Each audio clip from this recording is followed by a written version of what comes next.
between Braveheart and The Patriot, it's safe to say there's only one group of people Mel Gibson hates more than the British.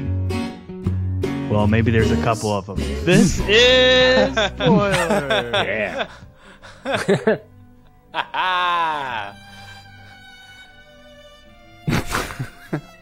I thought it was fun. Huh. Is Pappy there? What's happening?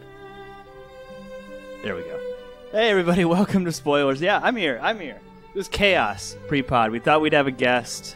We're looking through SD cards for tracks from a long time ago, but we're here tonight to talk about another Brother Brian pick. Brett, what did your brother pick for us this time? The Patriot, 1999 or 2000, The Patriot. He had an opening question for us. What is your favorite period war film, or one that you really love, and why? We'll go east to west. Brett, since he's your brother, you can go first. When did we start saying it like that? This is Brett, recording at Fort Wayne. I'm actually going to pick the one that we're going to be doing for my brother's trilogy. It's probably my favorite war movie. It is Oh my gosh. it's my favorite Michael Mann movie. It's got my favorite score in history, and it's got probably my favorite shot in movie history. So I love it. I think it's amazing.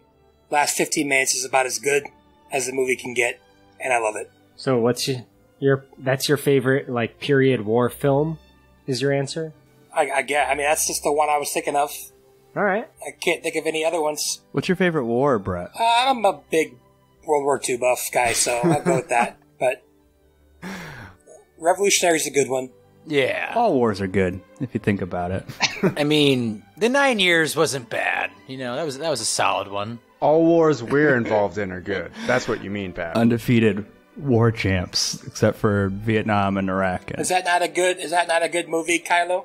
No, it's legit. I wasn't sure where you were going with that. It turns out I misunderstood the question. That's why I was asking. So the answer I prepared is dumb, but you guys keep going. Well, this is Pappy. I think I'm the next most Eastus. Got my audio issues resolved after that start. I don't know like what period war means. So I'm gonna just say Apocalypse Now. That's I fine. really fucking love that movie. It's probably one of the best 10 movies ever made, to be honest. I guess it took place during the time during the Vietnam War. It couldn't be more different than The Patriot, right? In like so many ways. Like, we got Americans killing innocent Vietnam citizens. It's pretty dark, just a journey up the river. But that's one of my favorite movies of all time. This is Josh from Goshen. Do you guys listen back to the pod? Took great pains to edit out the names of the future Brian picks in the Robin Hood pod. I have a movie that I hope you guys remember, or maybe a couple of you guys have seen. It's called Escape from Sobibor. Sobibor, I think. Huh? What? Thought you were going a different direction with that one. Sobibor? Escape from Sobibor.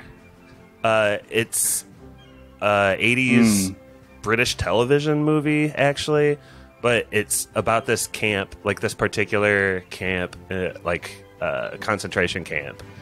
And not to spoil it, but it's basically the prisoners plot revenge, and the last third of the movie is like all the good parts. They murder a lot of Nazis. Heads up. It's a pretty fun movie. I think you'd like it specifically, Stevie. I'm a big kill Nazi guy, so that sounds like right up my alley. Oh, where were you on the green room? Where were you? I just gotta say, I could use your backup. Mr. Martin, 8th grade teacher, introduced us all to this film and showed it to us, and I couldn't believe it. It was like slit throats and all that shit. 8th grade, baby, let's go. If Brett's Mr. Mainstream, then Josh has been Mr. Underground recently. He's like, you guys probably haven't seen The Patriot. I actually saw it in theaters, in the group there. It's like, no, everyone's seen The Patriot. It was huge. Probably one of the biggest movies of that year. Brett is not actually Mr. Mainstream, by the way. Yeah, that I don't doesn't even know where that make came sense. Stevie, you got a favorite war movie? Does it involve killing Nazis? Well, I mean, when you say period piece, it has to be like historical drama, right? I mean, that's kind of like the idea. Otherwise, I'd say Inglourious Bastards, but that's kind of like a fantasy war movie versus like actual history. So, period war piece, I would have to go with the Matthew Broderick vehicle, Glory, with Cary Elwes and Denzel Washington and Morgan Freeman. That is a fantastic, fantastic movie that doesn't really pull any punches for the period, and even though like the ending is really sad, the whole movie throughout in the production is absolutely incredible. So I'd say Glory. The soundtrack slaps in Glory too. Big, yeah, that's a really, really good soundtrack. Yes, it is. Patriot's a good one too. Mikey? Yeah, I don't know if you guys have heard of this one. The Ghost of You by My Chemical Romance. That music video is great music video. God, I used to love that video in college. Yeah, it's a really good music video. Real answer, probably, I don't know. I mean, in terms of recent movies, I thought 1917 was a really good movie. And yeah, it's good. Doing the one take for a large portion of the movie is just a really cool, different aspect to it. I thought it was a great movie. I don't know. Saving Private Ryan, also probably my second choice. Now you're Mr. Mainstream. Wait, what movie is that? I never heard of that. Yeah, Brett, Fistbound. Oh, it's just a small indie film with a couple of indie actors. Yeah, look it up on Letterboxd. You check it out there. Thomas Hanks, right? Corey, you said you misunderstood the question. I don't know how that's possible. But what is your favorite period war film? I read it earlier very quickly while I was working, and then I didn't go back and reread it, so I just like had a memory of what it was.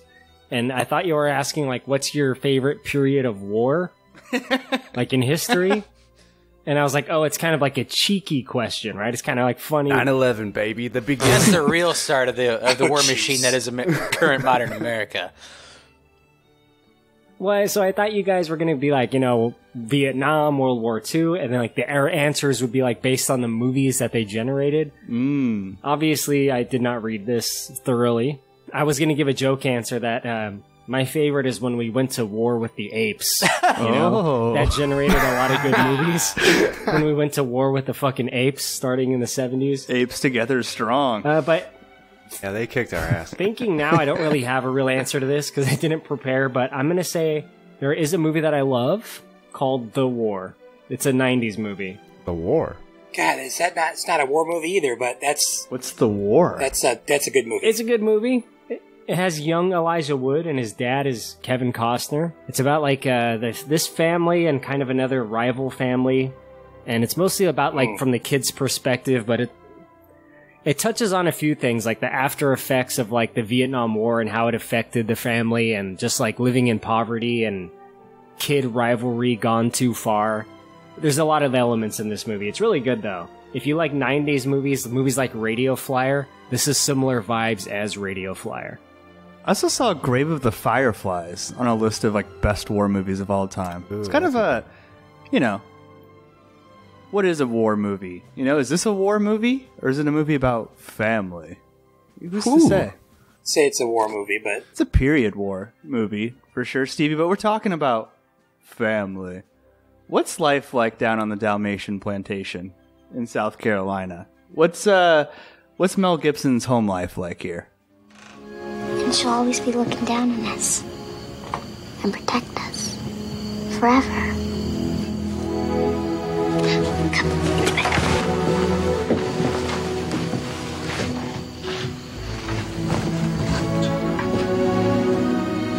Good night.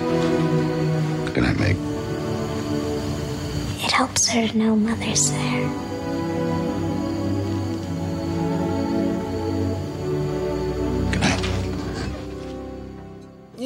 Everybody's happy. There are kids running amok, playing throughout their day. Mel Gibson's trying to put together a chair actually multiple attempts to put together a rocking chair. He has free men working on his little plantation compound there. And life here is we're in a matter of stasis at the moment. Everyone's happy. There's a little bit of unrest throughout the colonies, you could say. But at the moment that we arrive with Mel Gibson's home life, there's just a little bit of happiness. I wish there was a payoff at the end of the movie where he like makes a big killing off of selling those chairs to Cracker Barrel? professional wrestling, like their breakaway Thank you. chairs. Oh, They forgot about the chair, right? Chair at the beginning, chair in the middle, no fucking chair at the end. What is going on? Thank you, Kylo. Roland Emmerich. But What are you Happy, doing? what's a better chair making scene, this or Passion? What's the difference? Passion has the evil Pappy baby. Oh, I love the evil Pappy baby. Both Mel Gibson vehicles. Brett, you buried the lead, but Yeah, this but movie, it's an early hint at who they want you to think the Christ character may be. He's a carpenter, is he not? There's no figure more Christ-like than Mel Gibson. In history, including Christ. I'll also say, too, I mean, this is going to be throughout the whole movie. This is the first thing I said to Stevie when we talked on the phone today. You got to give this movie an A++ in terms of production. 110%. What movies has Roland Emmerich made? You know, Independence Day, Godzilla. The Day After Tomorrow. A lot. Yeah. 2012? Yeah, this is so far out of that realm. And he's German, you know, too. So this is like a very, like, USA-focused period piece. I don't know. It's just interesting. Thank you for bringing that up, dude, because Roland Emmerich makes the most pro-American propaganda Gotta love it. movies. Isn't that weird? Yeah. He is a German dude. Do you think it's like, he's like, this is what Americans want? Yes. Like, is it from an outsider looking Did in? he make Geostorm? He's making bank, this guy. Germans know about nationalism. They know how to feed They've the frenzy. They Okay? ran into that a time or two, Josh. They've kind of been swept up by it. I mean, he made White House Down, The Day After Tomorrow, Independence Day, and that fucking 98 Godzilla movie. The American Godzilla movie. USA. he did Day After Tomorrow and 2012. 2012. With the sack, John Cusack. Ooh, and 10,000 BC. Wasn't that really bad? I remember being really hyped. There's a Super Bowl commercial. Brother Jordan begged me to go see that with him in the theaters, and I was so angry leaving the theaters when we saw that. But you're right, Pappy. This is different than his classic, like, disaster movie. Because that was kind of his thing, right? The disaster movie guy. Stargate. Yeah. It's way out there, but I mean, like, I think it looks great. I think, like, the costumes are fucking amazing. Like, I think, Brett, there's some IMDb fact, right? The Smithsonian was involved in some of this, too, like, keeping things I believe so, yes. looking accurate. We should talk about the man, the myth, the legend himself, Mel Gibson. Did you guys watch that YouTube video I put in the chat right before the podcast, or no? Oh, God, can we not talk about it? I Can we talk have about the movie watched instead, that or- video Yeah. 100 times in my life. It is one of my favorite pieces of art there is. The performance he turns in is better than any performance he will ever turn in, like, on a movie. You make me want to smoke. You fucked my day up. You care about yourself. You're so when I am being selfish. so fucking good to you. You fucking I trying to didn't control do anything. I did not do anything. This is your selfish imagination. That's Shut the all. fuck up. You should just fucking smile and blow me. Cause I deserve it. Never been authenticated. Oh, God. The thing about I didn't listen. Mel to it. Gibson is a psychopath, right? And I'm not going to make the whole podcast about that, but even South Park, Brett, right? Like, makes fun of Mel Gibson. He's just a weirdo. Oh, my nipples hurt.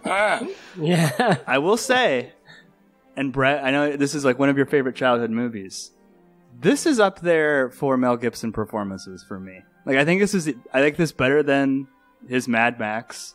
I think it's like on par with Braveheart. I think he's really good. Yeah. He's been good in a lot of movies. You know, he's like that Tom Cruise syndrome where it's like, Riggs. you're going to talk about Tom Cruise, you got to talk about Scientology a little bit, but you also got to say he's been in some good shit. And he's done some good work. You can bring it. 90s Mel Gibson was pretty good. I mean, So was 80s everyone Mel loves Gibson. Braveheart, but like I remember really liking Forever Young and The Man Without a Face when I was a kid. Lethal Weapons are solid, too. I watched Man Without a Face. I don't really remember it. Despite even his great performance, the look that he pulls off, he looks like the Minuteman from like our high school mascot, what you'd see in the Yeah. encyclopedia. He has like the square jaw for this. He wears his hair in like this, what is that, a bun or a ponytail or something that his kids have terrible haircuts too. Like, he has fantastic hair. His kids have the worst hair. But they're all kind of trying to be like his hair. They want to be his hair, but they can't quite pull it off. He's got those dusty bowl mullets. They're terrible. Yeah, they are pretty bad. But Brett, tell us a little bit about the character of, what's it, Benjamin Martin, I think is his name? Yeah. Where's he coming from? Because he's actually a complex character. And yeah, you can say that this movie, particularly in like the end, at the last battle, it gets a little bit on the nose, like, USA, but he is complex. He's got a lot going on. Got a lot of different principles. Yeah, I think it's a cool story about you want to share something in the back, whoever's giggling? Sorry, I saw a funny commercial. I'll turn the TV off. Oh, that's fine. I was like, are we about to go? What was the commercial? What was the commercial? Okay, there's no commercial. I just didn't want to rile Brett up. I mean, he's not a complex character, but I just want to hear what Brett has to say. What do you mean he's not a complex character? How is he a complex character? Well, I'll let Brett go. Yeah, because he's... Go ahead, Brett. He's the guy who's got demons that he's trying to keep away from his kids, and like he's trying to apologize, but like make up for the sins in his youth. I mean, atonement. I think that's decently complex. He's got he's kind but stern, and he's good at war, but he hates it, and I mean, he's only brought into it out of revenge, but like he tries to not let the revenge get to him throughout the movie. Even his son has to tell him. But like once his son tells him, he kind of like makes it better. I don't know. Listen, like Stevie, say what you will. Yeah, at the end when he's stabbing people, I'm not saying he's Schindler, but he's not a one-note character in my opinion. So, like I was saying, Stevie, at the end when he's stabbing people with the American flag, he mystically bows his head down when he has about to get his head chopped off, like fucking Mr. Miyagi or Jean-Claude Van Damme. You've heard of Shadows. But he's got these like demons that he has from the French and Indian War, and he doesn't want to go to war. That was the spirit of an American eagle giving him the foresight to duck his head down. The wisdom of an eagle. It's the same eagle from Kickboxer. He felt the wind. It's the exact same eagle from what's that movie with Andy Samberg? Anyway, Hot Rod. But no, Pap, the only issue I have with this movie is there's like a bastardization of history. And I'm okay if they just want to make a movie in like the Revolutionary War. But if you're going to be using real names, don't make up crazy shit just to give like some of like Mel Gibson. Whose real name do they use besides Washington and Cornwallis? They show Cornwallis as an actual character. It's like he's even a background. He's an actual fucking character. Okay, and none of the other people that you really focus on are, so what's the problem here? I really hate how Shakespeare bastardized the real history of Macbeth, throwing in those witches in. Man, what terrible. What's the problem? I don't listen. Is it the slaves? Okay, yeah. First off, slaves don't exist in South Carolina, that's a big problem. Which is where the Cornerstone speech took place. It was the first state to secede from the Union. That's fantastic. Secondly, more slaves than citizens in South Carolina. Come on, Brett. You know that's disingenuous. You know that's extremely disingenuous. Don't call me Spike Lee. It's extremely disingenuous. First off, if you don't want to bring attention to it, fine, they can be background characters. I guess that's one way to do it. To say we're free men working here is absolutely insane in South Carolina. Secondly, Native Americans did exist in this time. They did fight in the Revolutionary War. I find it kind of Didn't Mel Gibson kill them all in this movie? He tried. Darn it, he tried. It's an alternative history. He's the fucking doomslayer of the French and Indian War. He's got scalps for days. The man has violated the Geneva Convention dozens of times before it even That's why existed. he puts the They hatchet made the away. Geneva Convention for him. Yeah, that's his middle name. Benjamin Geneva Martin. Geneva Martin. Let's just get this out of the way. You're right, Brett. It's not about that, but at the same time, it's like it's kind of a pussy move to not just like address it head on. Like it's hard to ignore when they're going from like plantation to plantation, and like this is not a joke. In an interview, Mel Gibson said that he wanted to be a slave owner, like in the movie, to add some more like layers to his character, and they took that out. He definitely said it was a mistake. But okay, so then did he say in the movie? At this point, did he say in the movie? Okay, well then when they were traveling, they should have gone by that really famous black slave owner in South Carolina. If you want to be historically accurate. Yes. And maybe the Native Americans who owned slaves as well. I mean, if you want this to be a documentary, then yeah. I just want more cannonball deaths. That's what I wanted from the movie. The cannonball death was amazing.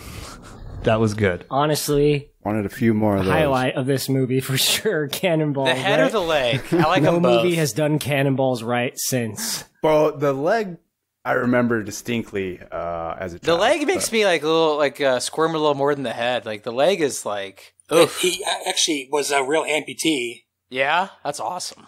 The warfare in general. This seems like one of the worst war periods you could be in. To go back to the Brother Brian quote, fuck World War I trench fair. What? In terms of strategy, just standing there and taking a bullet? Yeah, it's stupid. Horrific. The director said something I'd never thought of before. It's like literally playing a humongous game of Russian roulette with 500 people. Like you're just waiting for one of those bullets to hit you. I mean, it's awful strategy. They don't even get low to the ground. They just stand there like sheep with their mouths open. Dude, I know. But this war was important in the French and Indian War were important in realizing that type of warfare was garbage. The British knew that at this point, though. I mean, they were in the French and Indian War, so they would have had to have dealt with.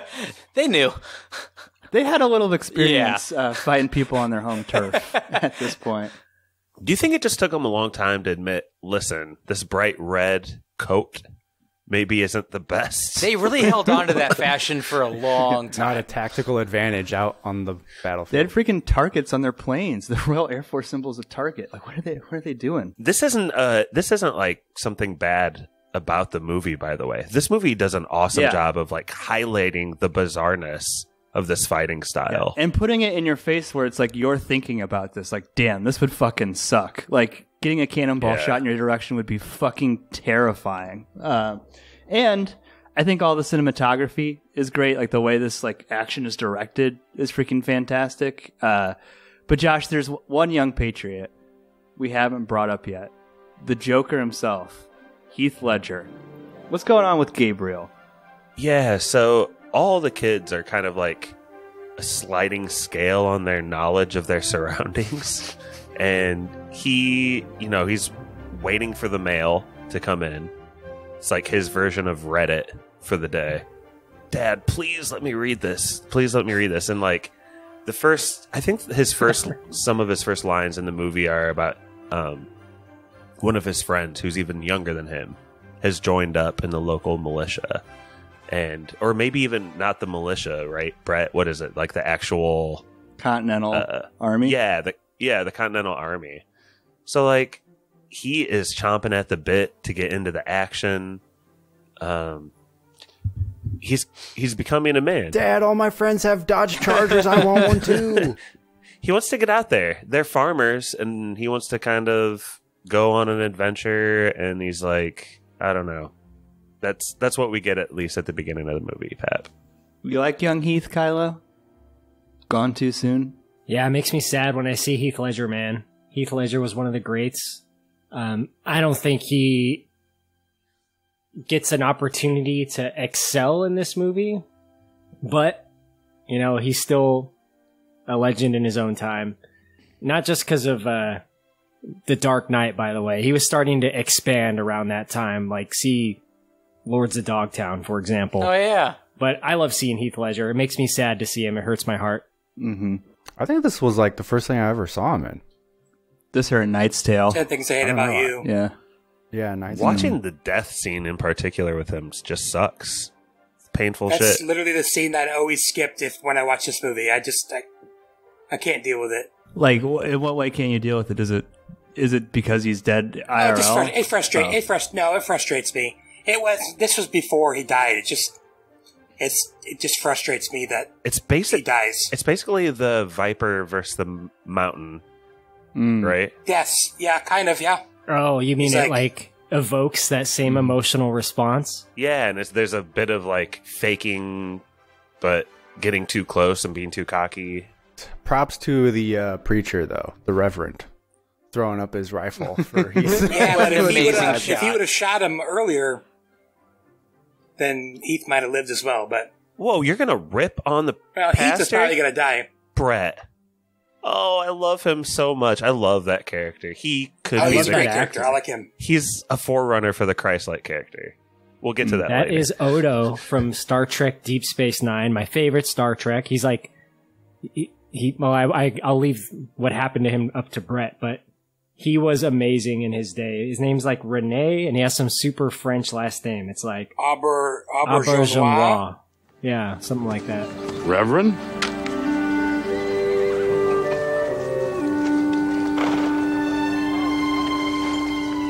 The shepherd must tend his flock. And at times, fight off the wolves. Pappy, he's definitely, he might be the Jesus character, but he's definitely the Pappy character. Do you relate to this guy? Oh yeah, 100%. Like listen, he doesn't want to eat dog, but he's also not unwilling to eat dog. He just has to do a little sign of the cross first. And he's like, all right, guess that's what we're doing. I mean, stat cast up and down. I think like both the two female leads are fantastic. Mel Gibson's, I guess, what would you call her, ex-sister-in-law who becomes his lover, and Jolie Richardson. Yeah, Heath Ledger, the woman he falls in love with. I think they're both great. Mike, we haven't talked about the villain of this movie. A Slytherin comes over from England. Villain? Oh, are you saying he did nothing wrong, Josh? Oh my gosh, Josh. I'll let Mikey go. For King and Country, boys. For King and Played Country. by Jason Isaacs. He looks familiar. I don't know. I can't remember anything he's from. Harry Brett, do you Potter. know anything he's from? Harry Potter. Oh, from yeah. Harry Potter. Oh, okay. He's Captain Lorca in Star Trek Discovery, Oh, right, Lucius Malfoy. right. Yeah. and he's in Baldur's Gate 3. Mm-hmm. Yeah, I think he's the best part of this movie, maybe, besides maybe Mel Gibson. He's just a real slimy bastard, Yeah. and in the early stages of the movie, they're about to hang Heath Ledger for, I don't know, delivering a message pertaining to, like, the rebels, like, passing around information or something, but they're gonna hang Heath Ledger, and the little brother tries to step in and free Heath, but he ends up getting shot by Colonel Tavington in the back and calls him a stupid boy, and that pretty much sends Ben Martin into a blind rage where he runs off into the forest. It's like some of my favorite 10, 15 minutes of movie history. Like the moment he shows up, the bad guy shows up, to the moment that he rescues Gabriel. I used to watch that all the time. I think it's so amazing. It's like a masterclass in like showing revenge, and just Gibson's acting so good at it, like his emotion and stuff. I just love it. It's really, really awesome. And it's super brutal. Yeah, it's cool because he goes to his little chest like John Wick, gets all 15 of his guns, and runs out into the woods with his children to go shoot at a bunch of guys. I think that scene Love it. deserves to be broken with down 7-year-olds. a little bit here on the pod. Yeah, because it's sure. Go ahead. I love really. it. I mean, Pappy, you were going to say something Yeah. about a shot. Well, there's this one shot where he's with his two younger boys, and he's like telling them, "Aim small, miss small." Brett, you're a gun guy. I didn't know really what does that mean. Aim small, miss small. Well, you can look at it a couple different ways. One is just like if you aim. Apparently, the guy who taught him that phrase meant like if you aim for the man, you might miss the man. But if you aim for the button, like on a shirt, it's basically saying don't aim for the head, aim for center mass, because if you miss even a little bit in the head, you're going to miss. Like if you miss where you're aiming, but if you miss like center mass, you're still going to hit something else. But basically it's like focus on something. Aim for Basically, the it's hit him in the bullseye, middle. and you'll still hit the target. Aim for the Yeah, pretty much. center. That's pretty much what he's saying. That's actually he's what the saying guy shoot goodly. who trained them told. But he's talking to them, and it's the sweatiest performance since Charlie Sheen in the arrival. Like, his face is just drenched. Listen, yeah, it's a little bit movie-y, it's a little bit Hollywood-y. I don't think they missed a fucking shot the whole time. But I'm with you. It's well shot. It's interesting. Like, his fucking rage as he's like tomahawking that guy to death who ran away. And then the shot of like the three boys being like, "Holy shit, Dad! what did you just do?" It's good stuff. It's not just the action. It's like that scene also contains a moment where like Mel Gibson has been working his whole life to protect his kids and kind of like keep them naive to a certain extent.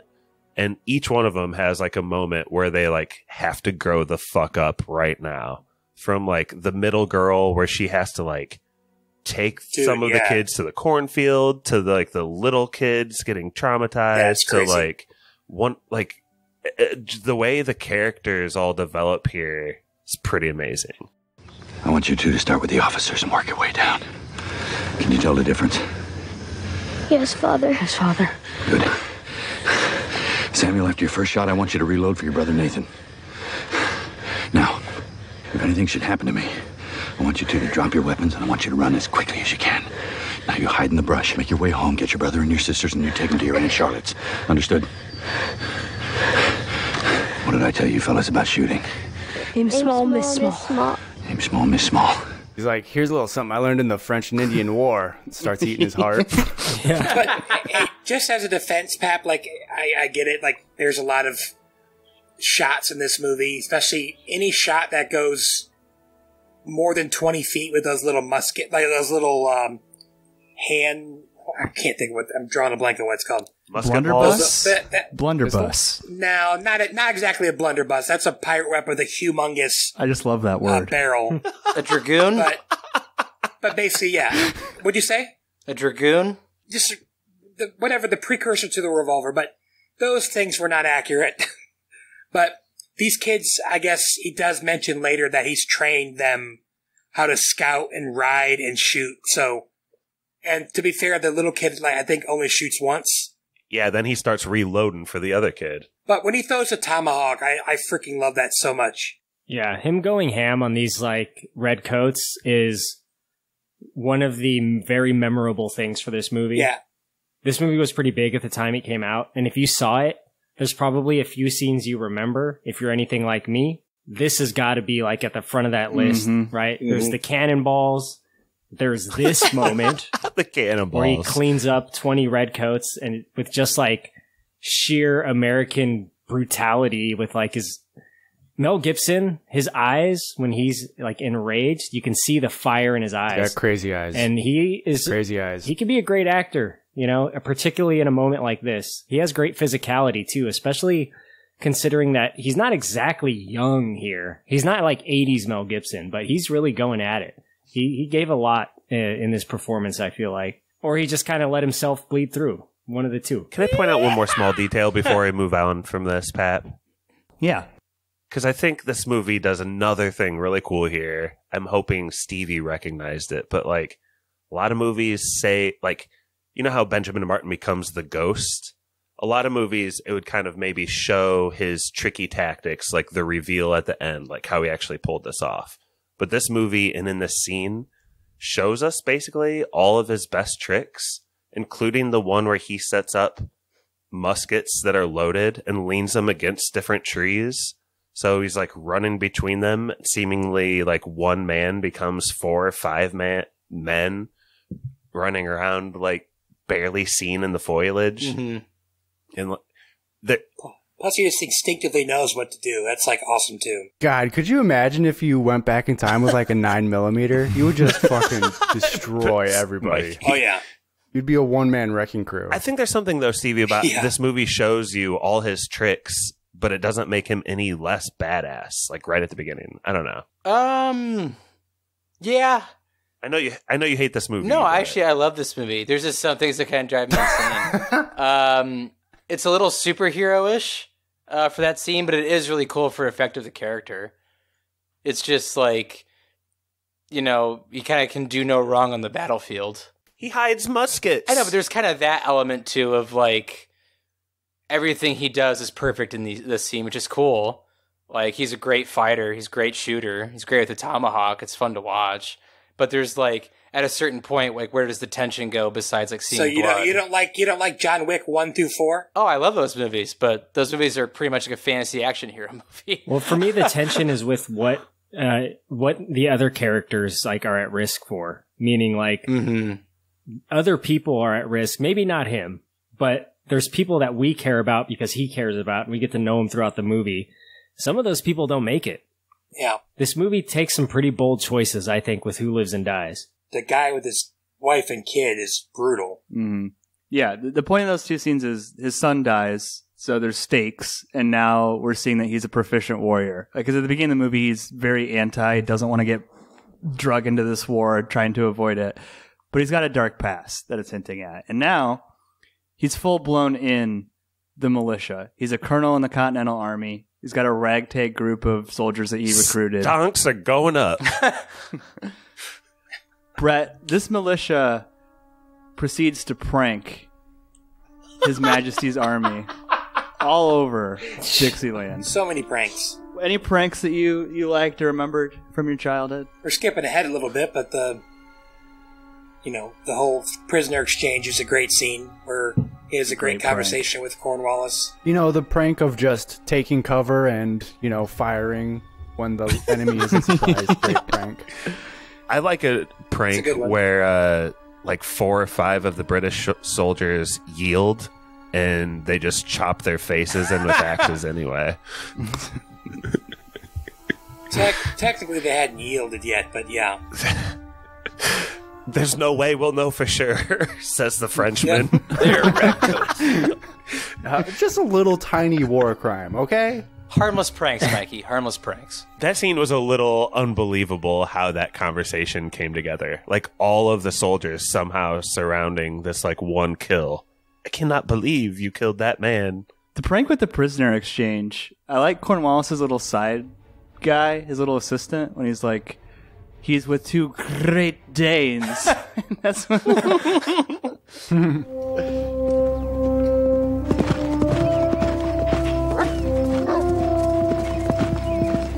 My lord, there is a rider at the gates. A civilian carrying a white flag. I'm occupied. He has a pair of dogs with him. Great Danes.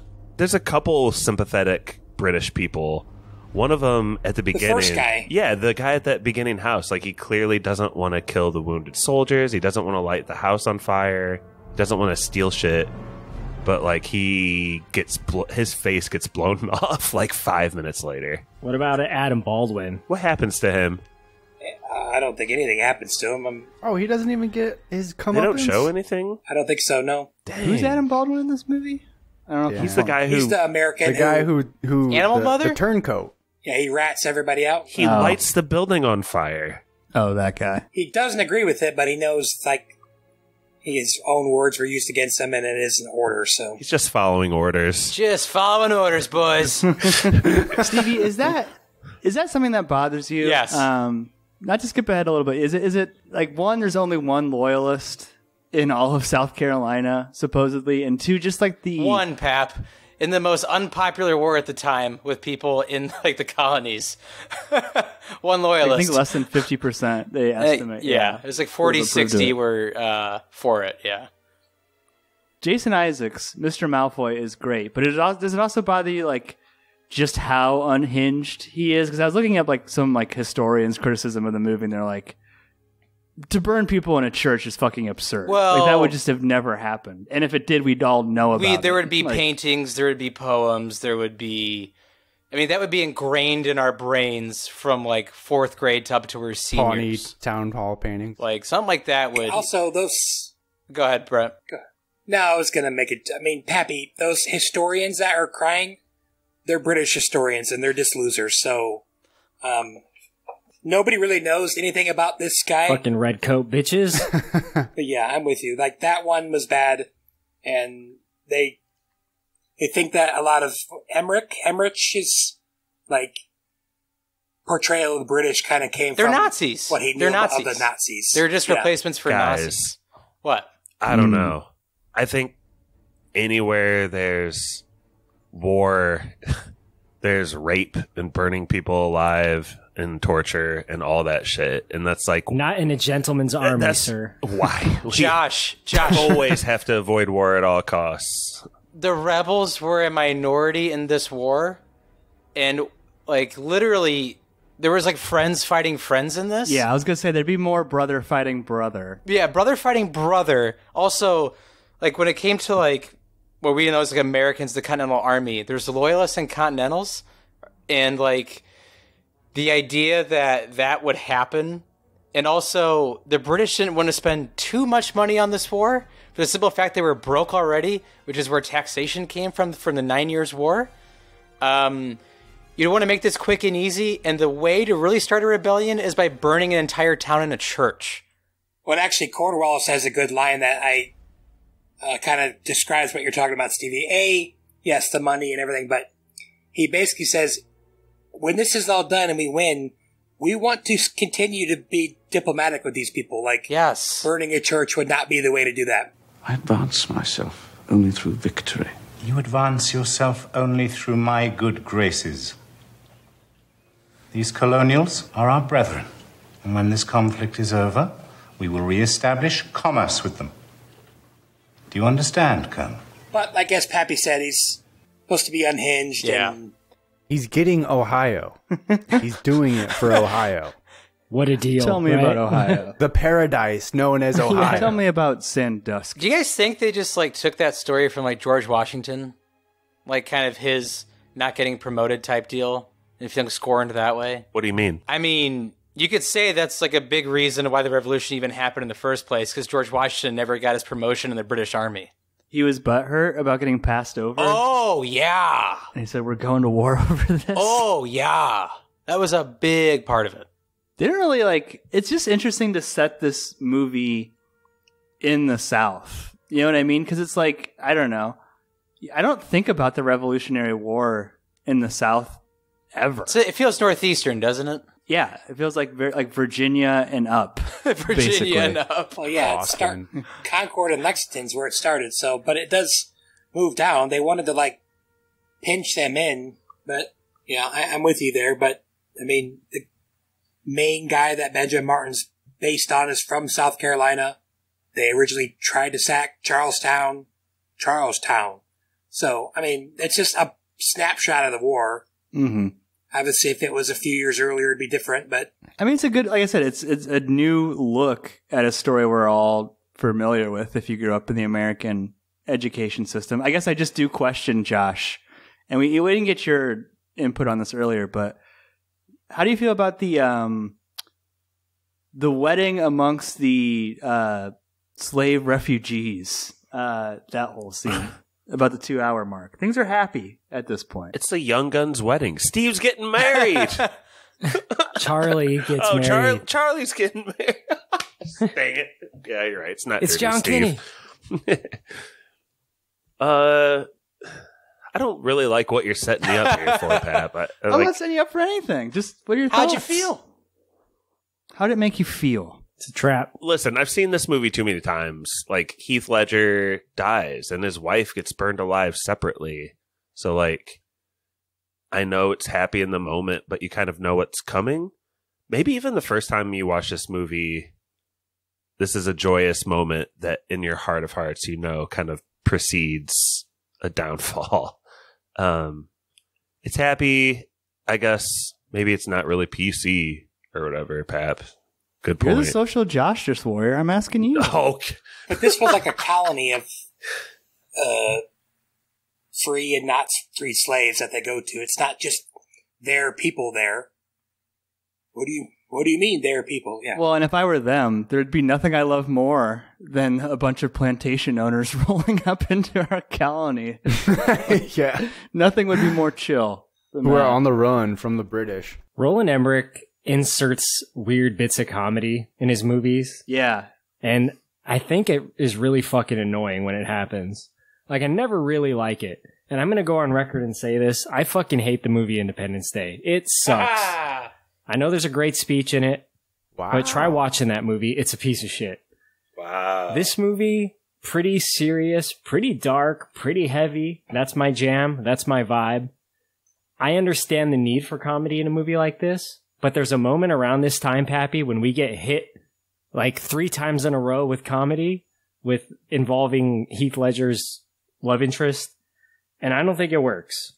First one is the ship that gets blown up when they confront Cornwallis, and that woman goes, "Oh, fireworks, lovely." Hate it. That's awesome. Her laugh is despicable. I could have sworn too. that was from the first X-Men movie, but it's this one.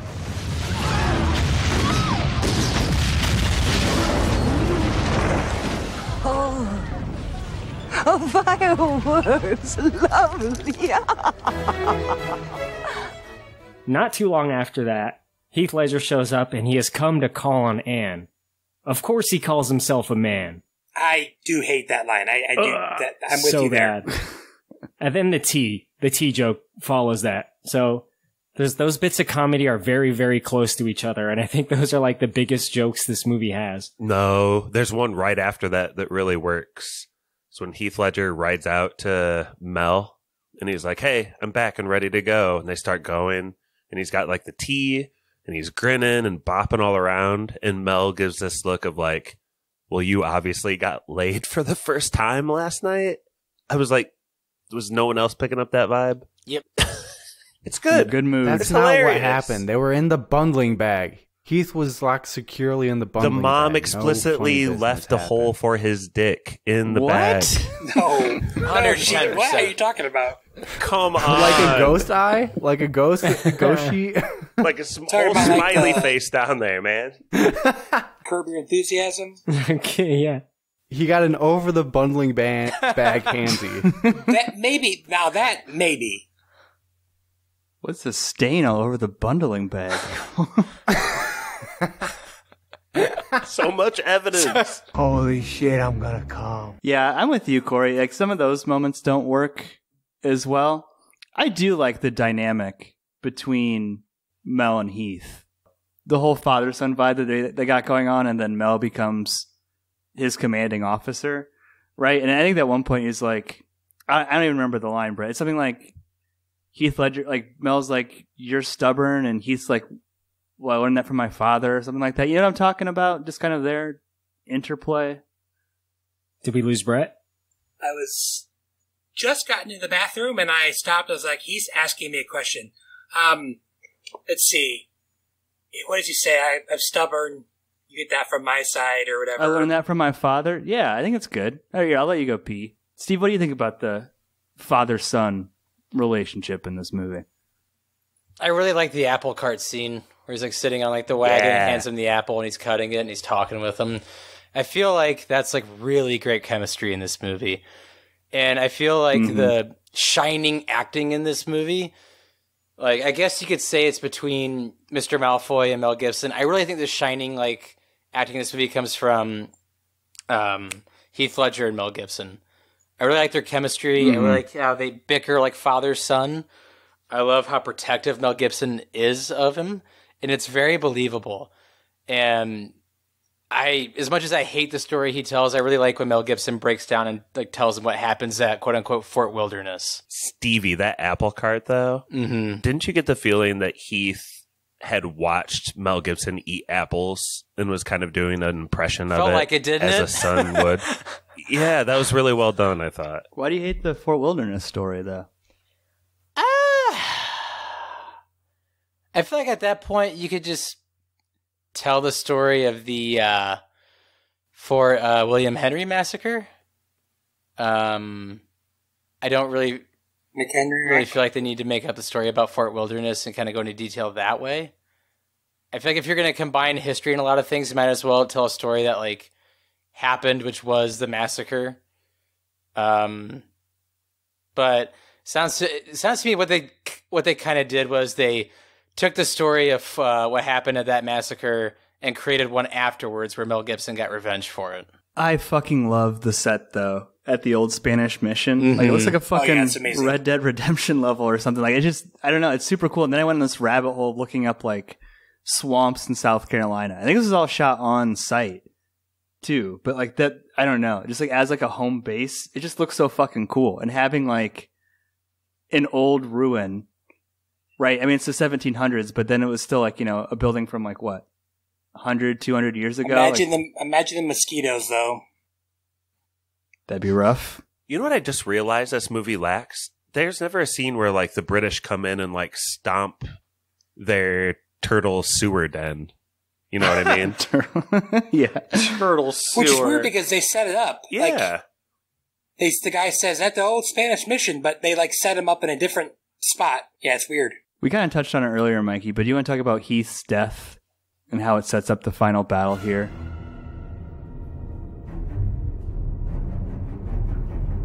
Yeah, Heath just found out that his wife that he literally just married was already killed in this church fire. So him and like 5 other guys go off to try and find who did it. And they happen to run into Tavington. They're like resting and they're like shaving and stuff. They're totally caught off guard. And they just charge him. Bunch of shots fired. They're riding on horseback, and it's like down to Tavington and Heath / Gabriel and the priest. I guess the priest is like the key component here. He blocks the shot from Tavington and tosses up his gun, and then Heath catches it midair and shoots Tavington in the stomach. And you think he's down, but he's not. He goes over to stab him, and he gets a sword in his belly. Mikey, doesn't Tavington say, "Somebody call an ambulance," but not for me? But not for me. Did he say something like that? It's pretty much that meme. I know Corey knows that meme. I'm sure everybody does. One last prank from Tavington. You guys have to admire a bad guy who's tough. This guy doesn't puss out. He puts his balls on the line. He gets shot a couple times in this movie. Yeah. Corey, you're an emotional guy. Are you tapping into Mel Gibson's sadness, seeing a second son die in this movie? This is one of the things I love about this movie, is that in this respect, within its story, history aside, within its story, it has balls. It has balls in that many children die in this movie. Oh, now, yeah. Heath Ledger is not a child, right? He's like 18. You're my I guess, child. He's like a middle-aged man at this time. He's about 20 or 21, I think, at this point. But, you know, there are a lot of kids that die in this movie. There's a lot of tragedy and loss. It would be easy to maybe have, like, you know, we got the friend's kid who dies and the friend finds the body. And for that to be, like, the one moment where the unimaginable happens and everyone else is safe. That would be a lot easier. This movie doesn't do that. It puts everyone at risk. His whole family's at risk, you know? When they're being, like, invaded by the Redcoats and, you know, Mel Gibson's family is found, there is a chance, you're feeling that there's a chance that they might not make it. Other people don't make it. That church was full of women and children. So I like that this movie has the balls to let people die. You know, it's too easy to say everyone lives, except for, like, one emotional death that kind of, like, is the inciting incident. Fuck all that. You know, this is a long story. People got to die in this war. Apparently the original script, or one of the earlier scripts, Ledger's wife was pregnant. Probably a good idea not to do that, because you don't really need it. And obviously more time would have passed. It would have obviously proved my hole in the blanket theory. It would have made the cycle of violence make more sense. Like, I think I know what you mean, Steve, because there's something going on with Mel. Like, he hates that part of himself, you know, and he tries to hide it, literally hide it away, you know, in a chest in his room. And it's also in Gabriel, though, because if Gabriel lost a son or a child as well to the British, and like Mel Gibson couldn't have really like gotten mad at that. Like, he could have like gone after, like, try to save him, but like, it's just kind of that history repeats itself type deal. Right. It's like he says, you know, when you'll have a family of your own, you'll understand. And that would have been like the great understanding, is something like that. Yeah. But instead of a baby, Mel finds a hidden American flag. Let's go! Stitched back up by Heath. Ready to be flown. Let's go, motherfuckers. What's the symbology there? USA. This is my Stevie question. Yeah. Freedom Screaming Eagles, isn't baby. free. F-35s, dropping bombs. What are you talking It about? was a symbolism. There's a callback to this. Stevie, what kind of character is this? It's in a lot of movies, but it's when way earlier in the movie, Heath Ledger is like digging around on the ground in some trash and finds a American flag, and some random dude with like no other lines just goes, "It's a lost cause." It's a lost cause. It's a lost cause. We'll never win. There's some corny shit in this movie. But you know what? Look, this movie, despite its corniness, like, remember I made the comparison to Independence Day earlier? Mm-hmm. Independence Day is all that all the time. It is that is a propagandist film. Like that, Independence Day really is. Roland Emmerich, CIA op. Yeah, dude. What is going on with Roland Emmerich? He's telling us how to defeat the UAPs that are flying above our country as we speak. You're right, though, Josh. There is a lot of that in a lot of, I guess you could say in a lot of war movies or like up against them war movies. But just, I've kind of forgot about that part. Thanks for bringing that back up.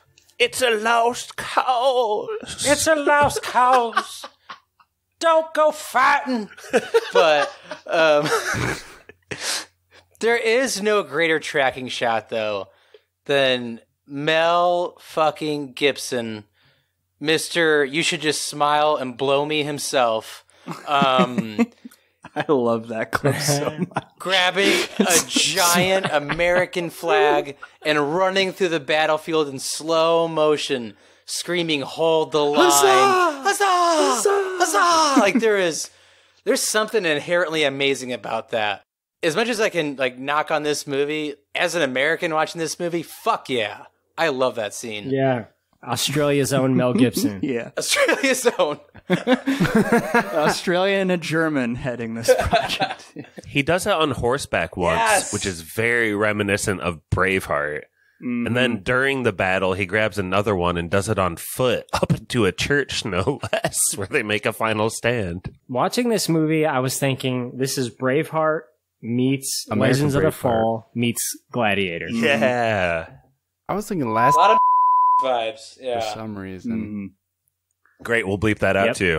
Sick. Good shit, guys. The book, Josh, not the movie, the book. Perfect. Corey, it is weird that this came out the same year as Gladiator, isn't it? And that they were both like big Oscar movies. I don't know. I'm with you. There's a lot of Gladiator in this. Just even like the scale and the period piece and father avenging dead son. Yeah, I mean, it was the year 2000. After Battlefield Earth, we needed this, Yeah. and we needed Gladiator. Amen. Amen, brother. Stars and bars. Brett, can you take us through the military strategy here of the final battle? How do we outfox America, my forefathers, outfox the military genius Cornwallis? We outfoxed them by a little bit of like a rope-a-dope and a little bit of arrogance from Cornwallis, plus just not following orders from whatever his name is, Tavington. He's a maverick. They, the militia, which should have been his first clue that they were messing with him, just stands like old school, holding the line, taking shots. He asked all of his people to take 2 shots, and then they were going to retreat. And then they retreat down a hill, and then the people come upon the larger Continental Army, and that's what they do. And then Cornwallis wants to... He's already taken the field, but he wants to finish them because he's getting probably embarrassed at that point. And like Stevie said, maybe they were running out of money. They knew the French were coming. Those pesky French. Just kind of wanted to finish it. He was mad about Tavington trying to take his glory. Mm-hmm. Yep. And Mel Gibson taking his dogs. Yeah. His Great Danes. They can sense a good man's heart, you know? There's something deep in the bones of this movie where it's like, it's it's when you're pushing it too far. It's why Heath Ledger dies. He's got Tabington beat. He gets killed. Mel Gibson shows that side to his kids when he's got, after he rescues Heath Ledger, and he has to brutally kill that guy with a tomahawk. And then Cornwallis, he won the battlefield, but he wants to finish him off, and he's just pushing it too far. It's deep in here, but it's there. The way he brutalizes that soldier, purely strategic, Pap. How so? He needs the enemy to come back and see this dude's whole body splayed open to instill the fear. I was thinking more of he was projecting Tavington being on that guy, but that could be right as well. Yeah, I think in movie language, it's more him dealing with the anger of the loss of his son that just happened. But I like to think that it's purely strategic and that he's it's like a terrorist tactic. I mean, he's a terrorist, essentially. I wanted to ask Josh specifically. I saw this when I was watching the movie, and I was like, oh, God, I want to hear what Josh has to say. There's a character arc, Josh, between a guy called Dan, who is one of the militia guys. He's one of the regulars. He makes it all the way to the very end battle. And another guy who was a slave, but has to do 12 months of serving in the militia to gain his freedom. And there's a character arc here with Dan. Right? They come to an understanding, Young Gun style. It's like Chavez and Steve. It really is like Chavez and Steve. This actor looks like Faramir, first of all. Who is this actor? Donald Logue.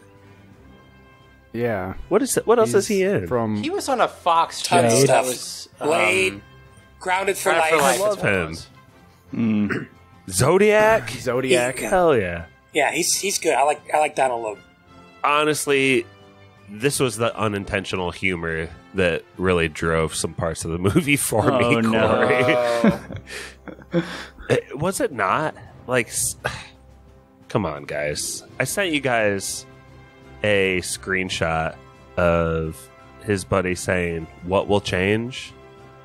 And I think it's just there's a lot of parts of the movie where they quote things from American nostalgic history, after this war, there'll be a land where all men are created equal. Except you guys. And they solve racism.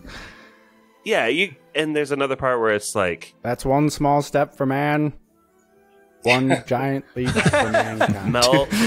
Mel tries to he asks his sister wife, hey, may I have a seat here? And she goes, well, it's a free country. Well, maybe it will be someday, or something like that. That stuff kind of entertained me, Stevie. It's called staunch porn, Josh. And sometimes... It's good. Sometimes it's good. Sometimes... It's Roland Emmerich's specialty, baby. Sometimes it's the best. It was the best at times. It was the worst at times in this movie when it came to staunch porn. I genuinely can't get over he's not from America. That's so weird. I think this movie set race relations back in this country by about 50 years. It's very ham-fisted and corny. I can't deal with it half the time. Just, if you're in the period, it's not funny to be in the period. It's all safe. If you're in the period, be in the period. That's what I think Glory did well. Glory was in the period. That was awesome. This movie... There's a little bit of that with Donald Logue, when he was like, what are you going to do at freedom? And we just leave it at that. That was a good line. It was. And then just got a little hand-fisty, It's just one of my critiques of the movie, that's all. It almost felt like a sports movie. You're not going to get your scholarship. You'll never pass the SAT. It has this aspect Stand of and deliver. You're from a lower class. I don't know. There's a lot of corniness, a lot of unintentional humor. Honestly, for me, I didn't hate it, Stevie. I know, but just as I said, it was the best of times. It was the worst times. Some stuff was good old staunch porn. Some stuff was ugh. Just.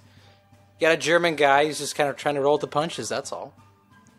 How do you feel about the very end, Stevie? After the battle, there's a little, I don't know what you'd call it, coda outro, does that work for you? How are you feeling leaving the theater after The Patriot? Quite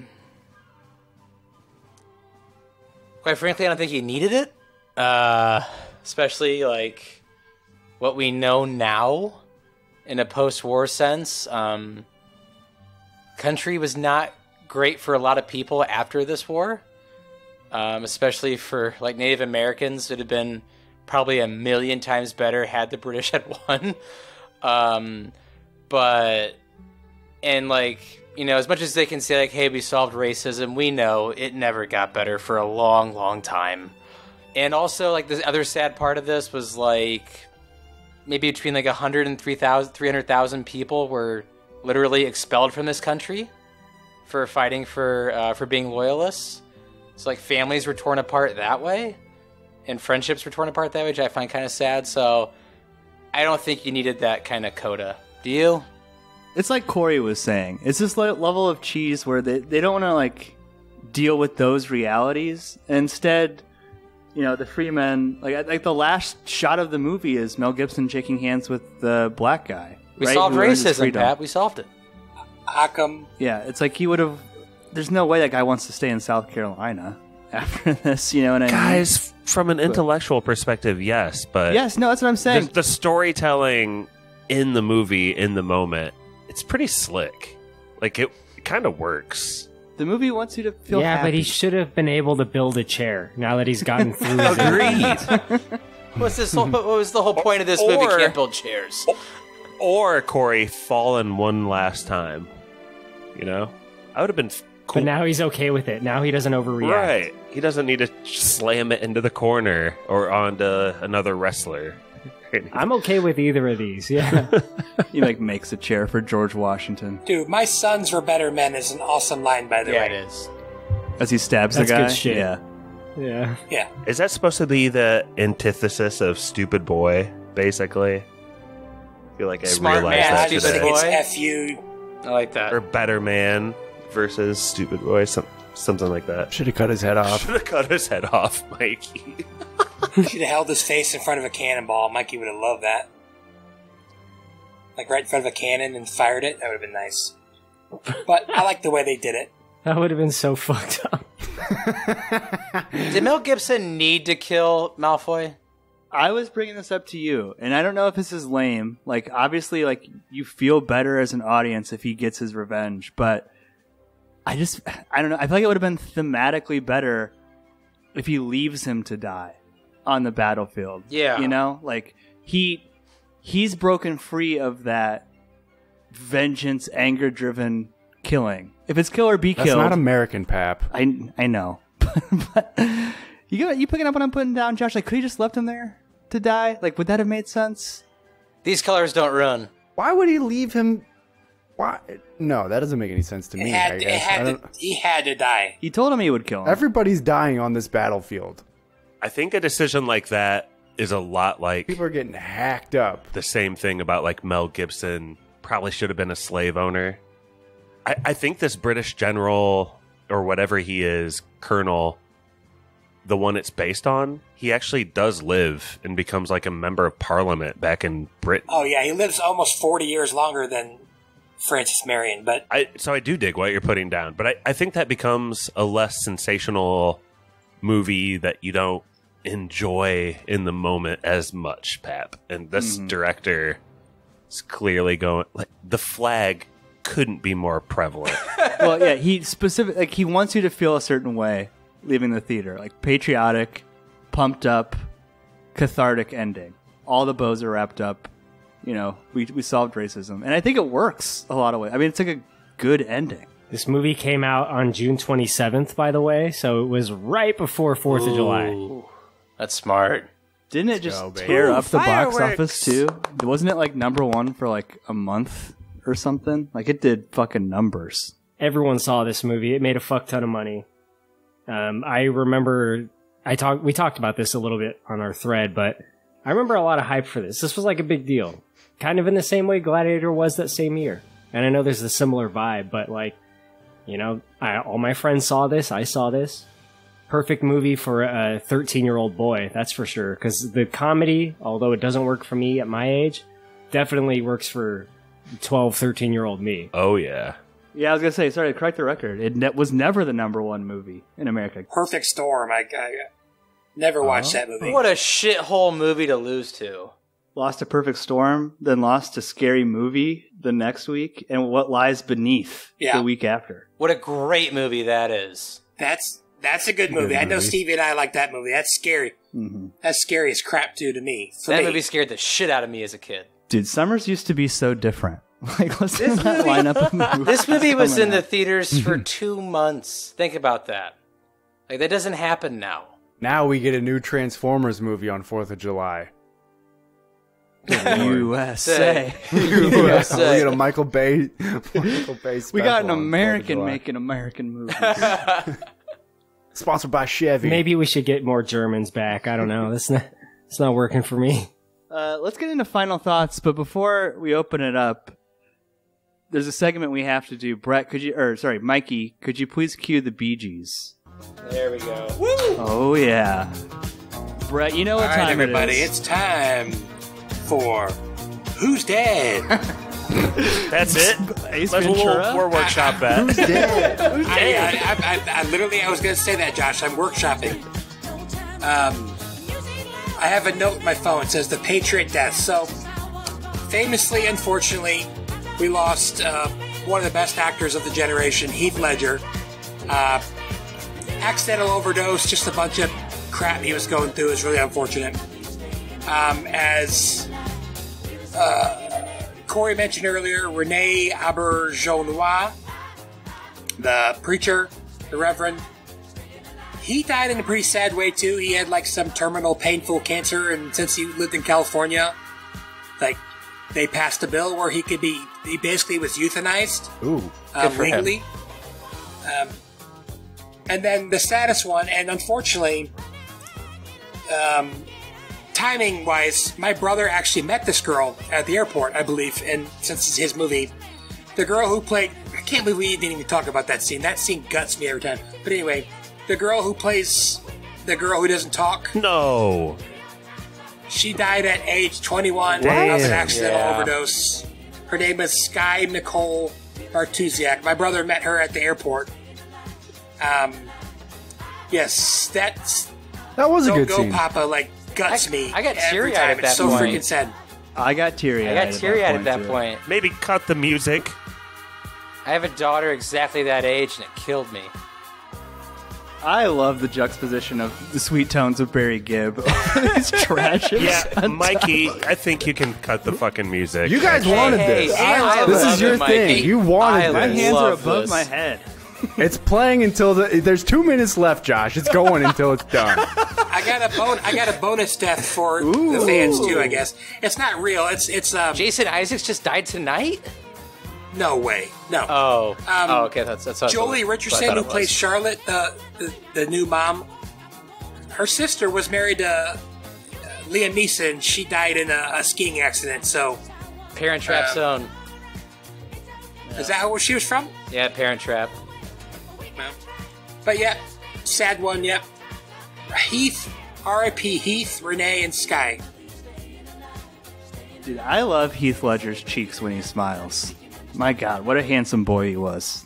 Josh, did you tear up? I teared up a little bit at the Don't Go Papa scene. That scene fucking rules. Like, if I would have known that she's passed, I would have probably cried. How do you leave? Yeah. For real. Jesus. Seriously, so though, okay, sad, like dude. somebody mentioned earlier that Mel Gibson's got like really good physical acting. Who was that? I said that. Watch that scene where he goes down to hug her, and she backs away from him. Like it's so good, and you could see how devastated he is.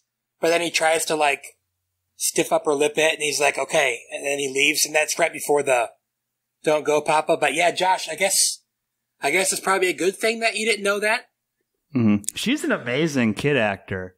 She's great. Like, she plays the shy little scared kid so well. Like, we've all met a million of those kids, you know? Like, you just kind of nod and don't talk. And it's a good character. She's acting out because, her mom's dead. She's had PTSD from that. She's acting out because her dad's always gone. Like, she loves him, but she hates him because he's always gone. And, oh, yeah, when she calls him back, that's like... She's kind of an avatar for, like, the whole kids kind of knowing that he has, like, a dark side or something. Like, a lot of the other kids are, like, playing it cool. But she's like, no, this is, like, fucked up. I'm just going to go mute. Protest. Yeah. She's kind of badass. I think all the kids are pretty well developed, actually. Like, they have different reactions even to that scene in the woods. Like, the one kid is, like, fucking devastated by it, you know, and the other kid was like, I'm glad I killed him. The one middle kid, he had a nice run of movies. He's in Sixth Sense, and Yep. he was Tommy Tomasino. I don't remember his name in the movie, but he's the Dude, one who he's shoots all also the people. fucked up, though. I'm glad I killed those men, Pop. I'm Yeah. glad. Oh, yeah. But he's like, that's kind of Benjamin coming out without him coming out. Yeah. He's he's mad because he killed his brother. He's saying what Benjamin won't say. Like, yeah, I'm glad he's dead too. But it also probably scares him because he doesn't want his kid to turn out that way. Too late. We're in final thoughts. I guess there's one subplot that we didn't really address at all. Charlotte, Jolie Richardson, she falls in love with Mel Gibson, and it's his ex-sister-in-law. I don't know. I don't even think Brittany's you need not a it. fan. Kind of strange. They're both dead. Be practical. I think they could. Come on. They could just be family. They could just be family. Like, it still works. Like, you can, like, they are a family. but then, like, the way that the movie They're a very like close family. explains away this relationship, it's like it tells don't shows. Like, there's a whole scene where she has to say, "I'm not my sister," and he's like, "Yeah, I know," and she's like, "Well, good enough for me," and they start making out. It's like, Okay, either do it or don't do it. I don't know. I got a question for Stevie, who watched the extended version. So I have never noticed this before, but I was reading on IMDb. I guess on the regular version, when they're coming up to their house that everyone's building at the very end, she's holding a bundle. And then when she's walking, the bundle's empty. And then when they show her again, she's got a bundle. And then I actually read on Wikipedia that they ended up having a kid together. Like, in the extended, did they show that at all? I saw it in the regular. I'm sure it's I didn't there. notice it. I didn't even notice it. But, like, she's holding a bundle, but I don't believe they ever show a baby. But then, like, in continuity errors, it's like, it's there, then it's not there. Again, Josh, I'm sure it's there. I've never noticed it. There's something way worse about that end shot anyway, Brett. That very end shot, if you go up and queue it up, if you still have it rented, still within the period. Got Uncle Buck suggested still here. And you can go check it out at 2:37ish or something like that. This guy chopping wood at the end as they zoom out, he gives every free American a terrible name for strength, stamina. Is it skunk? Focus. No, he just won't. The way he's chopping is the word. What is he doing? He's chopping poorly? 2:37:24. That's he insane. will How did you never even see that? He will chop through one log a day. It's impossible to unsee. I'll have to watch it. What's he He's chopping in doing? slow motion. It's bizarre. He's like an animatronic. He's like choking way up on the axe. Sorry to nitpick, but that is That's whoever funny, that. though. No, I never noticed that. So I guess, Stevie, they don't mention it. There's nothing more about it. It's just weird that they would have that and not focus on it. I don't know. I thought it was a weird story to have in here. Like, why can't Charlotte just be the aunt? Josh. Oh my gosh, it's unreal. Why not? Like, I don't understand. Like, what does it what does it add add to it? have There's them not fall more in- stakes. Like, Yeah. his children are Well, stakes at this point. It doesn't really right. add anything. And just say you're lonely and horny at a point. Just say it. But we know they like to shoehorn relationships in the movies. But that's They've not the always done that. demographic for this movie. The demographic for this movie was like men probably in their late 30s or early 40s, like kids who like want to see a rated R movie. Like, this isn't a very woman friendly movie, and to shoehorn like this in there just seemed kind of odd.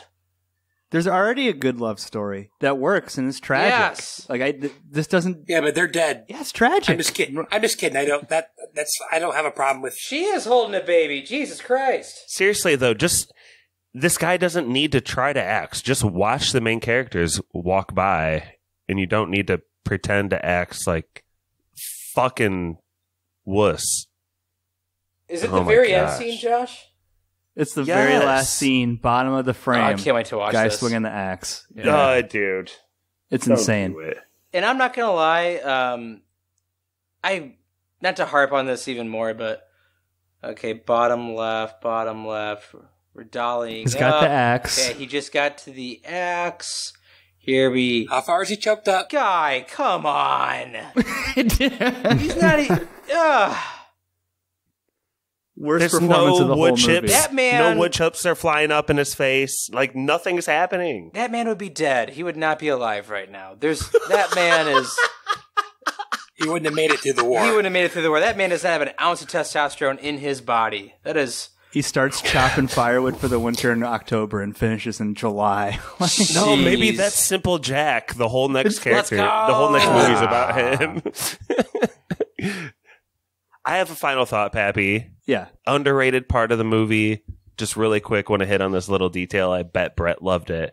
But there's this part where Mel Gibson is like recruiting people in a bar, and one of his friends comes up. It's the one with like that little redhead kid that gets killed. Yeah, Gingy. And when his friend mentions like he heard about the redcoats getting killed and this ghost, that I love that part. It's Like a so cool Scooby-Doo how laugh. they're like they're making like they're making the legend of Benjamin Martin grow, and it's just like a really like you get their friendship, their kind of fucked up friendship right away too.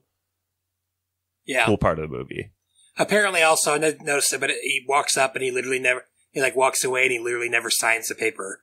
Stevie, just to confirm, there's no comeuppance for Adam Baldwin in the extended cut. We said that, right? Like, he just disappears. He just disappears. He probably blends that is in. Weird. His character arc is one of the oddest ones, because he's very against burning the church, and then he's thinking about it, and then he's like, fuck it, promotion time. Burns the church. And then we look He at him didn't have again. to throw it, though. Then we look at him again, and he's like, why are we doing this? But he's the one that did it. It's a very peculiar character arc this man wields. Mm-hmm. Then he joins the war, the Vietnam War. As Animal Mother, yep. And then... Is that his name? He's so... Yeah, he's such Animal a douchebag Mother in that movie. Yeah. But, Animal Mother, yep. I don't understand, like, why you'd have a character like that who's like, these people should die a treasonous death or whatever, a traitor's death.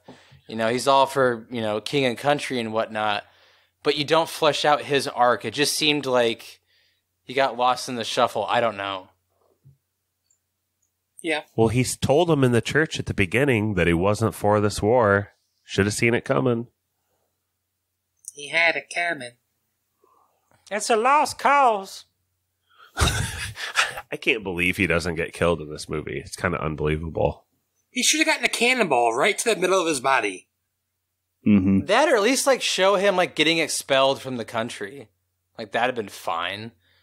Like, I mean, I'm sure his lineage is over in London right now with their piss poor food and rain all day, but like, it just, I don't know, to have that character disappear and also have him kind of be a focus of certain things, and we've turned him into a villain.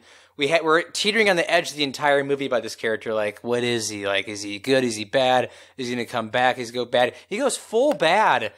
And then it's just that. We don't get a closure to it. It's just strange. All right, I have. Tell me if this is too dark. So at the very end, they're wheeling back to where his home burned down, and they're going down, and Mel The Gibson, Shire. he looks up up and to the left, and the camera shows Adam Baldwin hanging there with a sign that says "traitor." That'd be awesome. Mm-hmm. I could have fleshed it out because, I mean, again, they would have heard that he killed all those people. Obviously, Benjamin didn't have anything to do with it because he wasn't there, but I don't know. Could have been dark. Where are they building the new house at the end?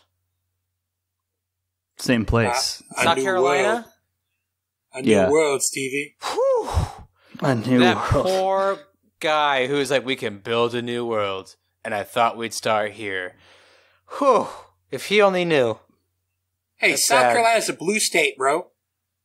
I got a yes and for you, Brett. How about he's tarred and feathered? Yeah, Ooh, they did yeah. that back then. Yeah. Yep. Oh, yeah. Put him in the stocks. Ooh, the stocks, baby. And he's like, oh, there's no honor in this. Yeah, and then that'd be good. I like that. Apropos to nothing and not related to anybody on this podcast, Mel Gibson's ex-wife in the movie, on the gravestone it reads Elizabeth Putnam Martin. Putnam, Thought I that don't was associate with them. Oh, well, yeah, not you. Yeah, could be anybody we're talking about Yeah. here. Don't want to dox you. Any other final thoughts? Long movie. Anything we missed?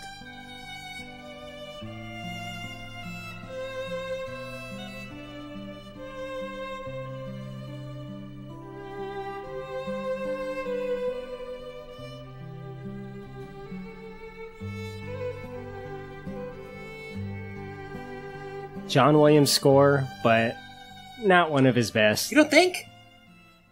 Nah, I think it's okay, but it's I mean, it's not iconic, but it's still good. It was that's actually led to my final thought. Go ahead. You go ahead. it's pretty good. But like when you think of a John Williams score, there's usually like a very specific, catchy tune that he'll write to associate the feel of a certain movie. You know, depending on the subject matter. You know, like Hook has like these very like whimsy tones, and then you got like the Jurassic Park, like the awe and wonder of like the Jurassic Park theme. You know, Star Wars. I mean, it goes on. He's done a lot of stuff. Jaws, but I don't really get that with this movie. Not to say it's a bad score, but it's just not quite what I expect from a big John You Williams didn't score. like that part when he goes, America.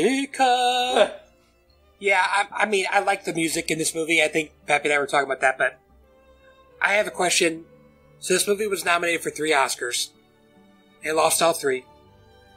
I personally have never seen Crouching Tiger, Hidden Dragon. It good. I take it everybody here has. Yeah. Yeah.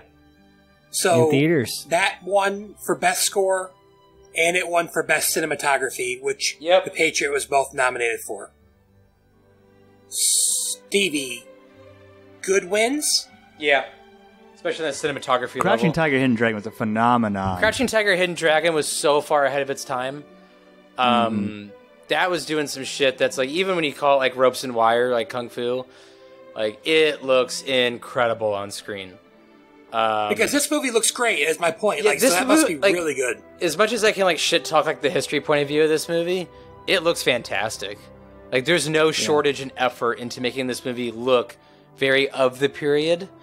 And it just looks awesome. It feels. Oh, yeah. I mean, it feels like when I saw this in theater, I felt like I was like there in it. It looks fantastic. It transports yeah, you. it's a like Corey just said, it's a transporting type movie. But Crouching Tiger, Hidden Dragon, that's definitely a good win, especially on the cinematography level. And it lost to... Well, first of all, this was a good year, I guess, for cinematography. Crouching Tiger beat Gladiator, Oh Brother, Where Art Thou, The Patriot, and then a movie I've never heard of called Elena? But that's a pretty good list of movies. So, and then it lost Best Sound to Gladiators, so I don't know enough about that. So, obviously I know Gladiator was awesome, so I guess I'm okay with it. Good year for movies. Yeah. 2000. Battlefield Earth, best visual effects. Let's go. Best actor in a leading role. Was Mel nominated for this movie for Best Actor? No. No, I don't believe. No, because I named the 3. Because it's kind of Okay, strange you let's- guys talk about like because Russell Crowe won Best Actor for playing pretty much the exact same character as Mel Gibson. So just Who would you give it to? Who would you give it to, Stevie? Gladiator. I'll say this: Mel Gibson's a better actor than Russell Crowe. Russell Crowe had better material to read. I mean, when he links back up with Commodus in the thing is like the best. It's well written. 15-second speech in my I still get goosebumps whenever he's like, "My name is Maximus Decimus Meridius," and that whole is so freaking good. Neither of those maybe you guys should have performances picked. You guys should have picked this for your favorite period war piece. Then neither of No those one's- performances are. no John one said Goodman. Gladiator. Are what? Doesn't matter. I keep wanting to hear. Are you saying No, neither one of them what'd you- deserved an Oscar? What'd you say, Pappy? Neither one of those performances are as good as John Goodman as Big Dan Teague and Oh Brother Where Art Thou. We can all agree. True that. Too cool. Wasn't worth it. I thought you were going to say something like neither one of these performances deserve an Oscar, and I was going to be like, what? But then, yeah, that makes sense, what you said. We ready for yes or no? We did the final thought thing. Let's go west to east this time. Shake it up. Kylo? This is Corey, Kylo Ren memes. I'm going to give this a yes. I do actually like this movie, despite it being corny and stupid sometimes. And then maybe at the end a little bit too movie-ish, if that makes any sense in its finality. But, you know, this movie does transport you to the time, like Stevie said. This movie has some balls in its storytelling within its own story. Historical significance, notwithstanding. But within its story, this movie does things that I think are big choices, and it gives the movie stakes. Great performances from Mel Gibson and some of the side people as well. They really buy you in to this environment and some of the relationship dynamics, like Mel Gibson and his friend. Like Josh was saying, you feel like they've known each other for a long time outside of what we see. They've had some interactions that kind of flesh that out to you. So, not all the acting's amazing, but I think there are some that are particularly good. Again, Mel Gibson, it's easy to kind of laugh at him now because now it's known that he's a lunatic. He probably was a lunatic back then too, but still a great actor. You know, sometimes lunatics can be great actors. I won't take that away from them. Often are, yeah. Yeah. Think Morbius. Gary Busey. So, this movie can be corny, but it is not a shit show like some of Roland Emmerich's other movies. You know, I think among Roland Emmerich movies, he's got a couple hits. This one is one of them, and Stargate is another one. And I might even like this more than Stargate, which is potentially an unpopular opinion in the sci-fi community.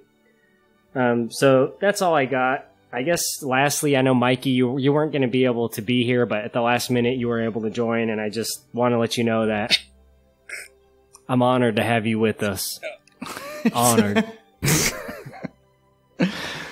Speaking of Mikey. I want Morbius, not less.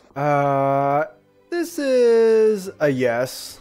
I don't like anything to do with this period of history. I think it's just so fucking boring. But this happens to make the battles look pretty good. I think these are the best battles that you can ask for in a Revolutionary War movie. I don't know. I haven't seen anything better, but I haven't gone out looking for those movies.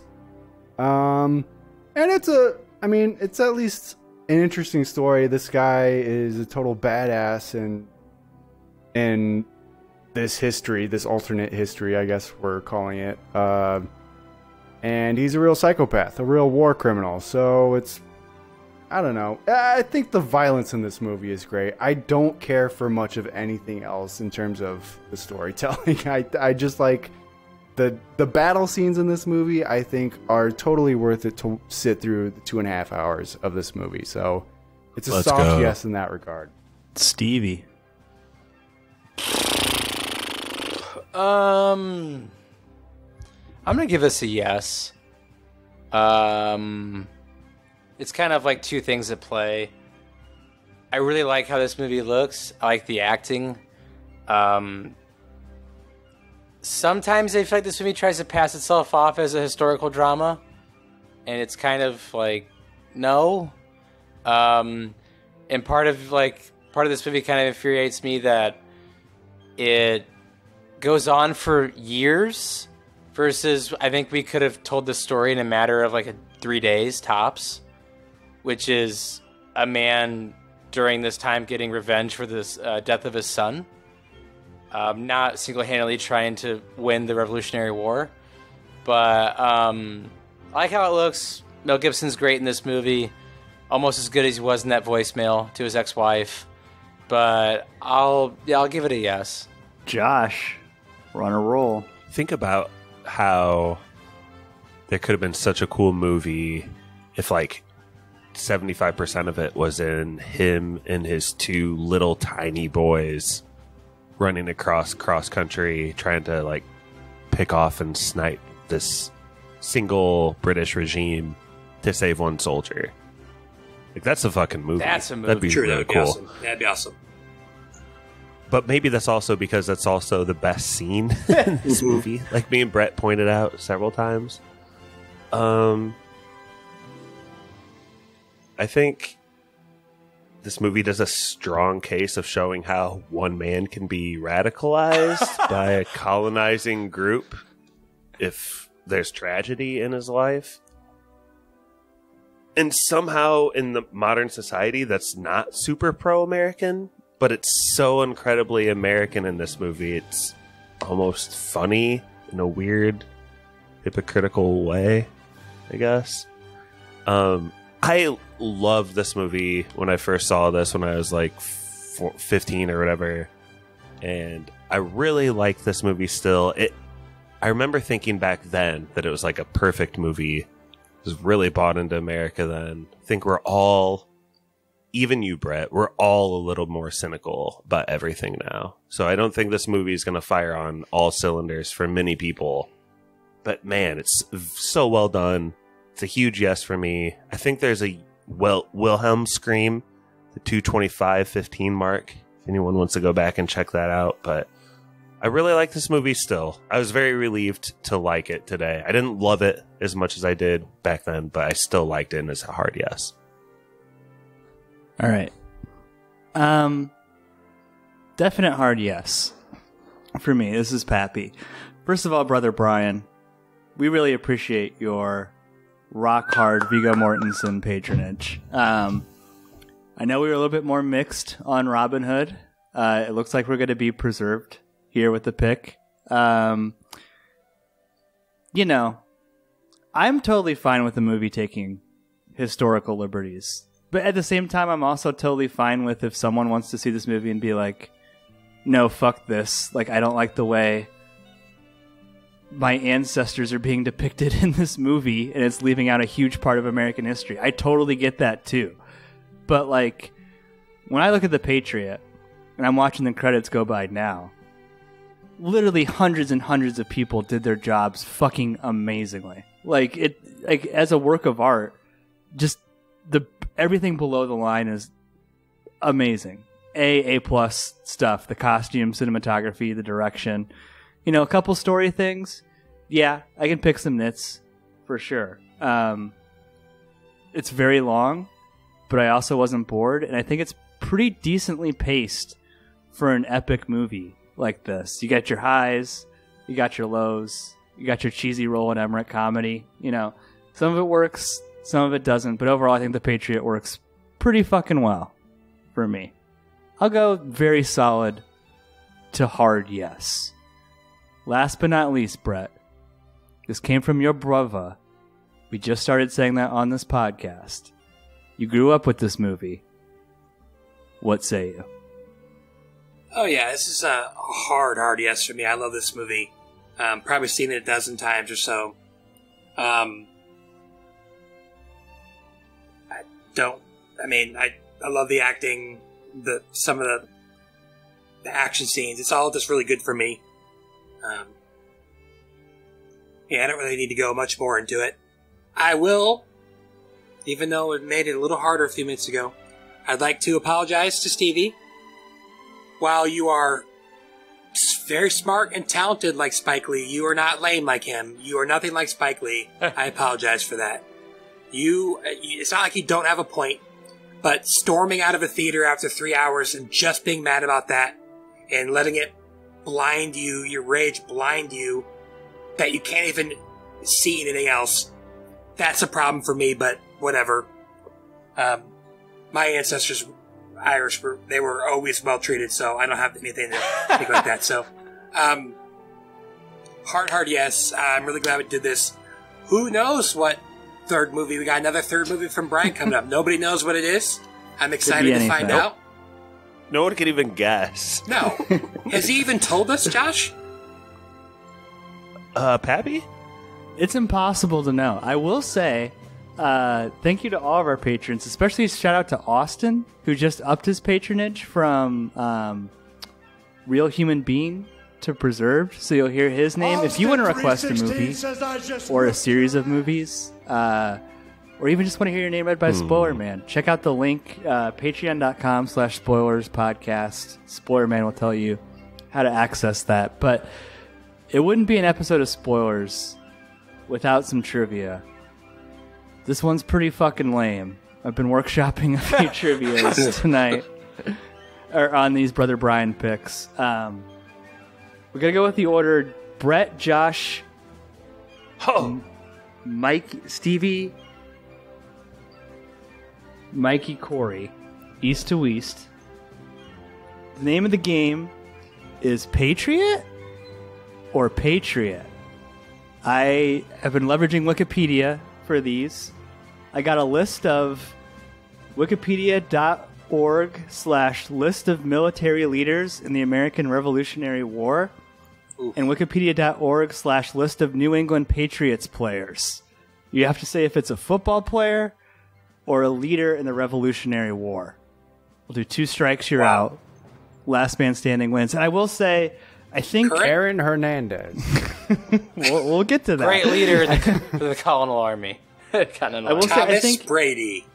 Each of these people had an individual Wikipedia page dedicated to them, and there could be some overlap in the list, but it doesn't matter. It's whatever I have written down in the sheet. So, Gotcha. Guess well, Brett.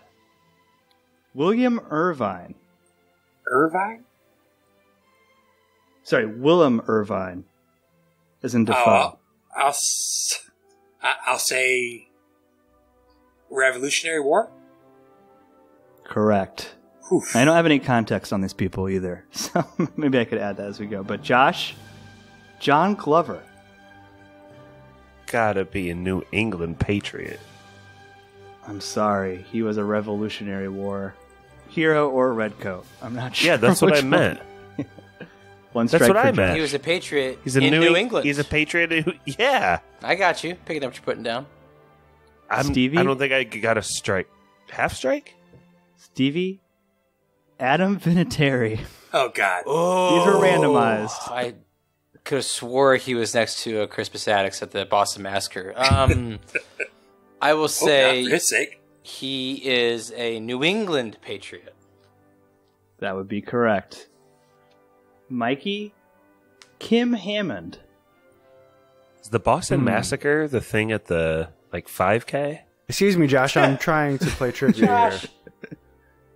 5K? What It's a did you marathon, say his name was? His name is Kim Hammond. I feel like he'd be burned at the stake for having that name back then. So I'm going to say a New England Patriot. That would be correct. Brett, where did he go to school for college? Do you know? What's his name? Kim Hammond. I don't know. Florida State? I don't know. Yeah, that's why I asked you. Corey, there's never been a game more up your alley. Israel Putnam. Not to be confused. Israel Putnam. No relation. Dude. I support Israel Putnam over Stevie Putnam. Stevie Putnam. Over Palestine Putnam. Easy. Football player. Revolutionary War hero. Wow. I'm sorry. Shocking. Brett, back to you. No strikes. Samson Matthews. Ooh, that sounds like it could be both. You just got to think if Key and Peele could say the name in that sketch. Samsonian. Without Would it work in a street song? I will say Revolutionary War. He was a lieutenant colonel called on by Thomas Jefferson to resist Benedict Arnold's invasion of West Virginia. Correct. Obviously. Josh? Dan Allard. Quite sure that's a footballer. Dan Allard was a New England Patriot. Correct. Yee. Stevie? Harold Shaw. Harold Shaw.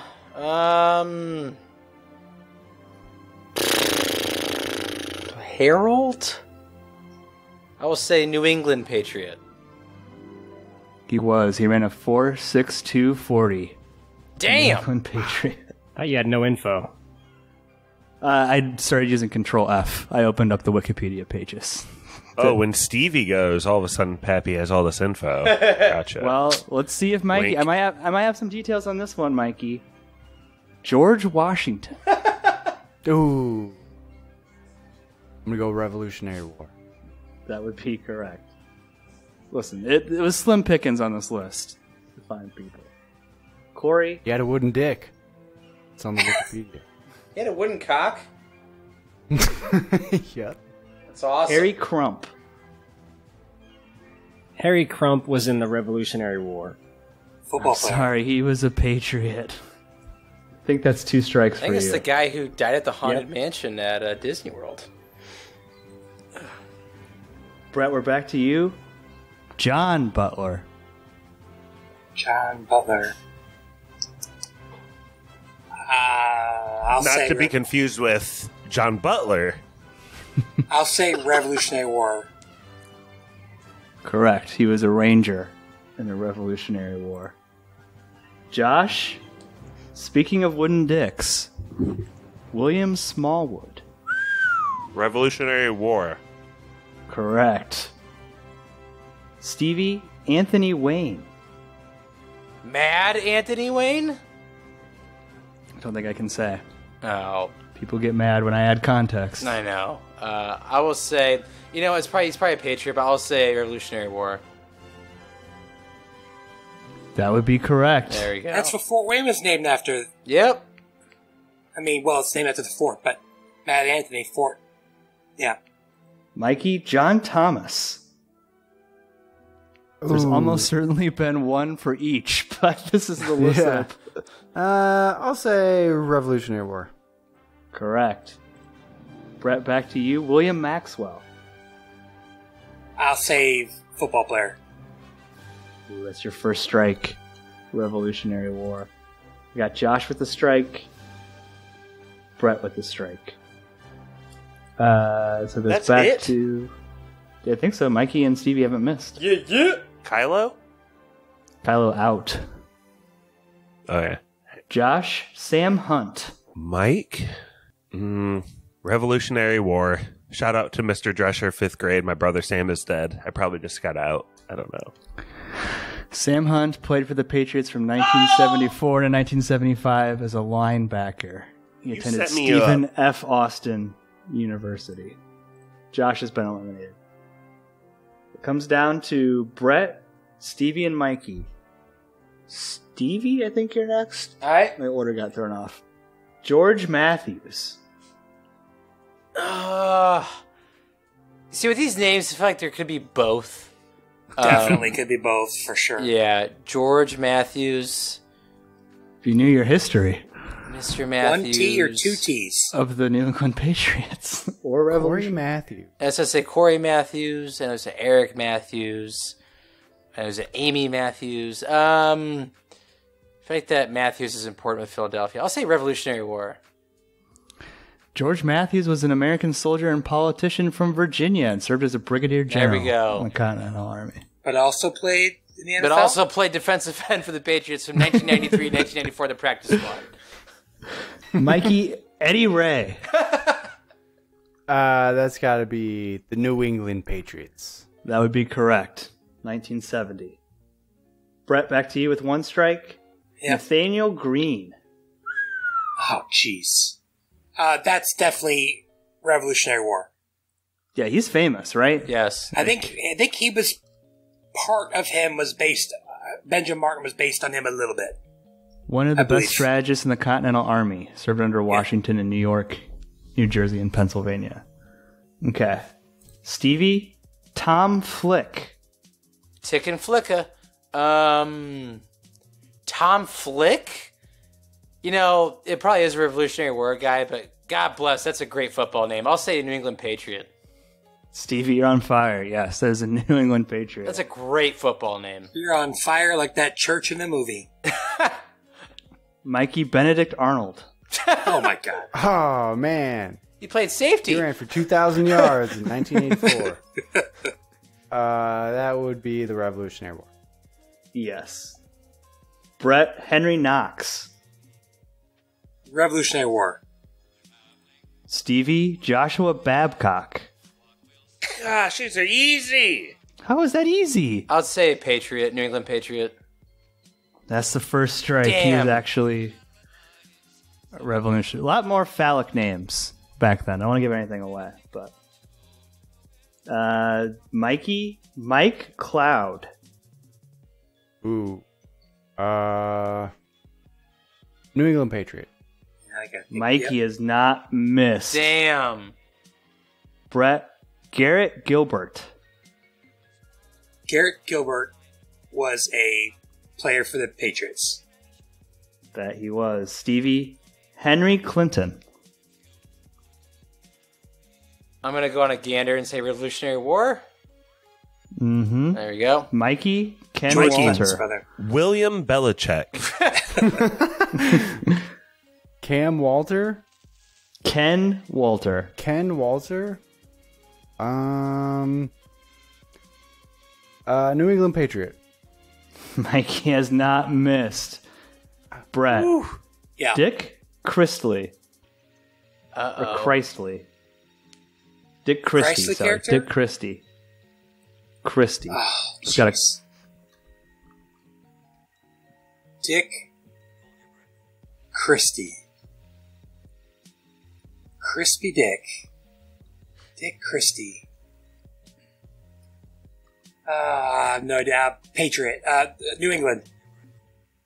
He was an all-star halfback for the Patriots. Stevie Ken Walter. You just Oh, said no, we that. already did that one. Sorry. Yeah, sorry. I was like, what? Stevie, Andrew Perkins. Andrew Pickens. Wait, Pickens? Pickens. Pickens. I don't know. Patriot? No, would be a good That's- defensive back, but he was a. That's another guy Revolutionary War. who Benjamin Martin was loosely based on, I believe.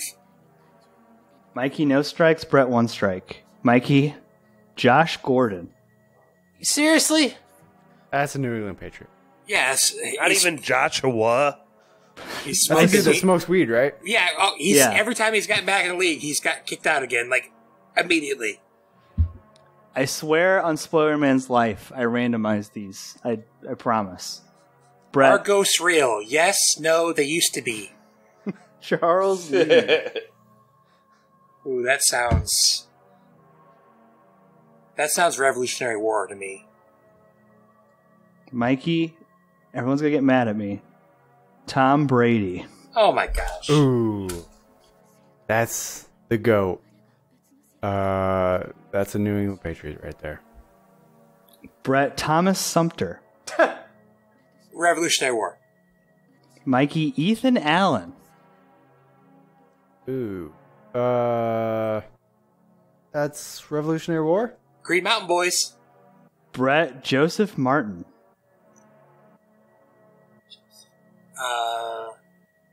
Revolutionary War.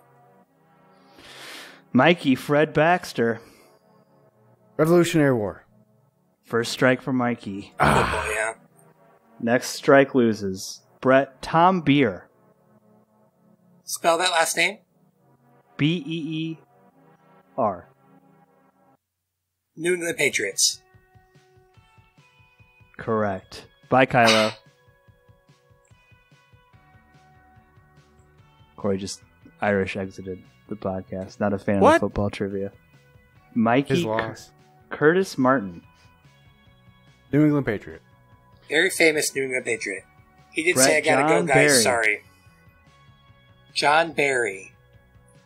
Is that B-E or B-A? B.A. Revolutionary War? Jesus Christ, you guys. Mikey Charles McDowell.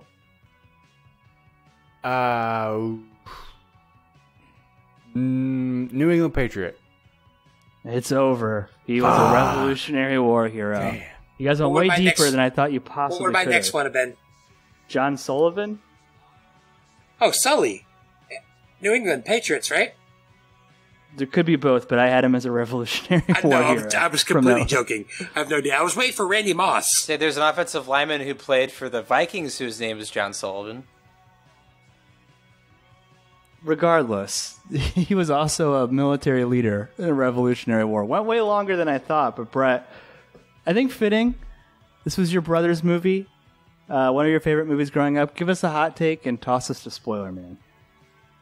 Oh, I don't. No hot take right now. I'm hot taked out. Too much going on right now in the world to give any hot takes. I guess here's one. I think it's funny. Never mind. Let's go ahead and take it away, Spoiler Man. Special thank you to our patrons. Matt Troll. Brother Brian. Oh, fireworks. Lovely. Druid King. Nick. Come, boys, come. The Meg. Colonel, you must know that in civilized warfare, officers in the field must not be accorded inappropriate levels of hostile attention. Nurse Stacy. Their names and ranks? They refuse to give me their names, but their ranks are 9 lieutenants, 5 captains, 3 majors, and 1 very fat colonel who called me a cheeky fellow. The Wolf. You know, this is not the conduct of a gentleman. If the conduct of your officers is the measure of a gentleman, I'll take that as a compliment. Barky 420. Name small, miss small. PK. Name small, miss small. Spencer. The shepherd must tend his flock. Gale. And at times, fight off the wolves. Swole. He rode in under a white flag for formal parley. Cheese Zombie. Before this war's over, I'm going to kill you. Sebastian. And you, Reverend, are as ardent patriots as I. Dr. Lars. Yes, pray for them. Stone Cold Austin. This is a house of God. Nephew Quinn. Oh, hi. My name is Stan, and this is Kenny. We saw your movie, The Passion, and we didn't like it, so can we have our money back, please? You can't not like The Passion. I just followed the Bible. Christ died for you. Go home. If you'd like to request an episode, hear your name read by Spoiler Man, or even just help us make podcasts, please check us out on patreon.com/spoilerspodcast. Be sure to check out Corey's podcast, Big Dumb Movie. Our email is podcastspoilers@gmail.com. Twitter is @spoilers_pod. Our Instagram is Podcast Spoilers. It's lit. Josh Hensley from the Rutabaga wrote our theme song. Please support this podcast by leaving us an iTunes review. To do this, 1. Search for Movie Spoilers. 2. Click on our orange Spoilers Bowl logo and scroll all the way to the bottom. 3. Leave us some stars and some words. Now you can check us out on Spotify, YouTube, Stitcher, Apple, and Google Podcasts. Spoilers is now available on Audible. What's up with Pappy? Recording this Skype call. I don't know. Yeah, I started recording it, but I don't want it to be like we were recording it when Pappy's fired. When his house burned down. Yay, we're recording. Woohoo! What's going on? Someday. Pappy, we were like here, and then he just like cussed. He's like, "I gotta go. I'm not going. I'll be back, but I gotta go." He said he was going to lose audio, and then that's the last we heard from him. So,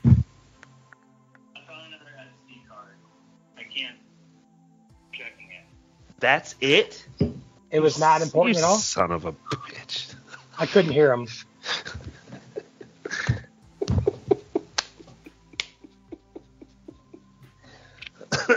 Oh man! Yeah, we're looking for some old, possibly lost pods. And all of a sudden, he just found an SD card and was like going berserk. We all thought his house is burning down. Did he find the SD card? Is that a sexual disease joke? No. That's Found his porno. Have we found the podcast that we recorded at the retreat? I don't know. Pappy? I'm here. I didn't even hear what Pappy said. I'm here. What's up? No, I found another SD card, but it's from last year. Sheesh. I got really excited when last year when Kylo was in town. How many SD cards have we used in this fucking thing? I mean to spook you. Unbelievable. I thought we've been using the really same happy. card this whole time. And then really sad. Can you hear me right now? Hello? I can hear you. Pappy? Ugh.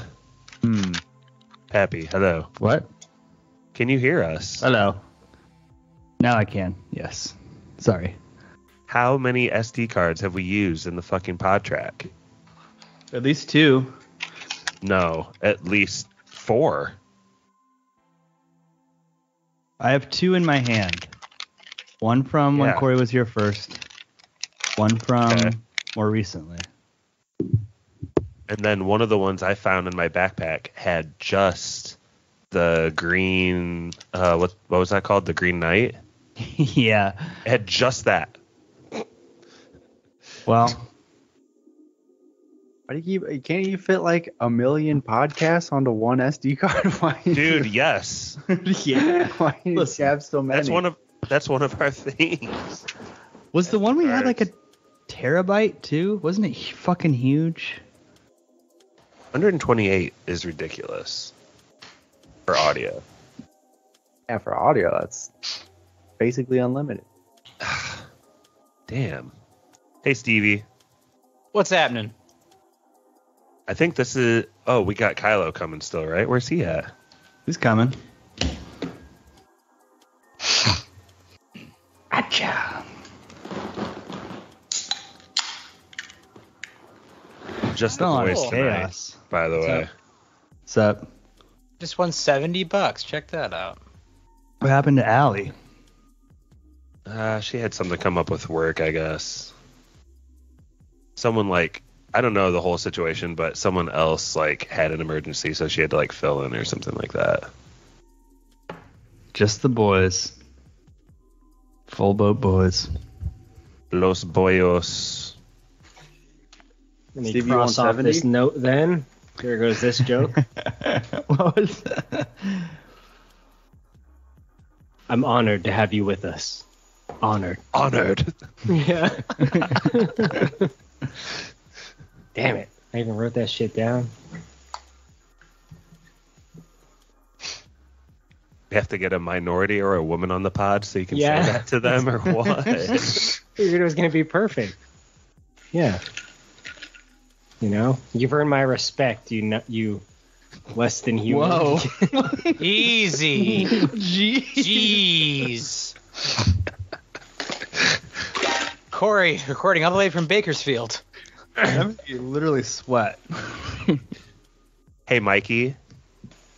Yeah. Just some constructive criticism. The board's been a little bit quiet in our ears the last pod or two. Maybe I just love it too much. Yeah, can you crank the board? The board can't be too loud.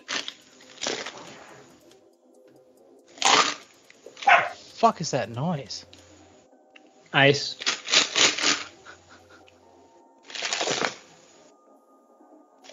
I'm trying to pound the rest of this coffee before we start. And then give me a straw. Oh, I got you. Do you get an ice in your face? All right, I'm good. Shaken espresso? The face ice for the last few drinks. Face ice? Yeah, what face ice is a real thing. What do you? How do you not know what I'm talking about? Face ice it's a real thing. You're trying to gently tip up the cup to get the last sweet beverage from the cup. And you gotta kind of crank it down. An avalanche of ice. Yeah. In the nose. Oh yeah. It's that, yeah. You guys care if I grab something to drink real quick, then we can start? Yeah, I'm good. Brett, how are you? I'm okay. I just have to. Josh said he's recording the Skype call, and just in case, I don't know. I mean, your phone charged? What? It's charging. I don't have power. I don't have internet, so. Oh, that's right. I forgot about your internet thing. Oh, right. It's a Brother really Brian good. pod tradition. Last Unlike time any other. we lost power. The tradition is a utility goes out. Yeah. Hashtag Fort Wayne probs. Next time it'll be the water. That doesn't affect the pod, so we'll be okay with Brett, it. you sound fine, and your timing seems fine, though. Yeah, you seem good. Yeah, I don't know everything sounds fine on my end. It's gonna see the recording. how it goes. You're recording on Audacity, though, right? Oh, not yet, but I will be. Yeah, so you'll be fine. I was pressured by one of my coworkers to dress up for Halloween tomorrow to boost morale. Cool. So we went and bought a costume tonight. Mario? Bob Ross. Oh, that's a good one. That's a good one. That's a good one. Yeah, it came with a big afro and a beard, and then I bought like a painting palette. You just need the afro, though, right? You yeah, got the I facial hair to suppose. cover the job, yeah. What Yeah. clothing are you gonna wear? Jeans and like a white shirt, button-up shirt, Nice. and then Yeah, like tucked in. loafers or something. Sick. Well, guys, it's going to be an honor to podcast with you. An honor. Honored to have you with us. Hold on, let me go back to that so I can hear the way he says it. He says it weird, too. An honor. He makes a I love how cringy he line repeats even it. cringier in that moment. No! Just delivered horribly. Delivered There's a lot of Slave. those in this movie. Are you Hold the line. Donut Love? Hold the line. Steady. Steady. The hot take, Kylo. Josh, how old were your daughters? Judith was 12 and Pauline 10. It had green eyes. They were Dad, blown green up eye. on boat. That's all I knew about them. I'm going to die. I'm going Stevie, to they're not die just Russian. well. Same thing. There's terrible accents in this movie all the way around. Very nice. Blown up on I don't think the boat. French accent from the French actor is that bad, to be honest with you. All right. Brett, it's 10 o'clock on a Thursday. Let's be nice about it. I got Ace a list Ventura of 3, Interstellar. three deaths, by the way, guys.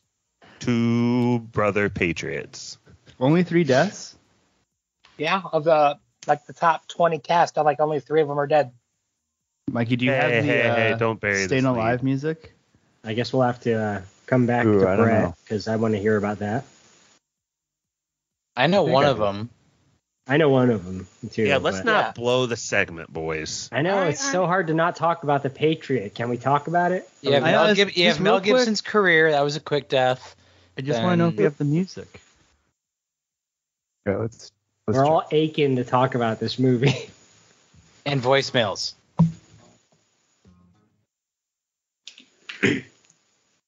Yeah, we got Something's it. weird with the soundboard. But could you guys hear it? No, not a thing. I mean, I could hear it, but it was just like in and out, in and out, in and out. Is that the sort of spoiler man you are? Fucking no ball, bitch. Yeah. There it is. Okay. Let's go. All right. We ready? What a bop. Big bop. Transcends genres, that one. Ready. Ready. Aim. Ready. 3, 2, 1, go. That was Spoilers.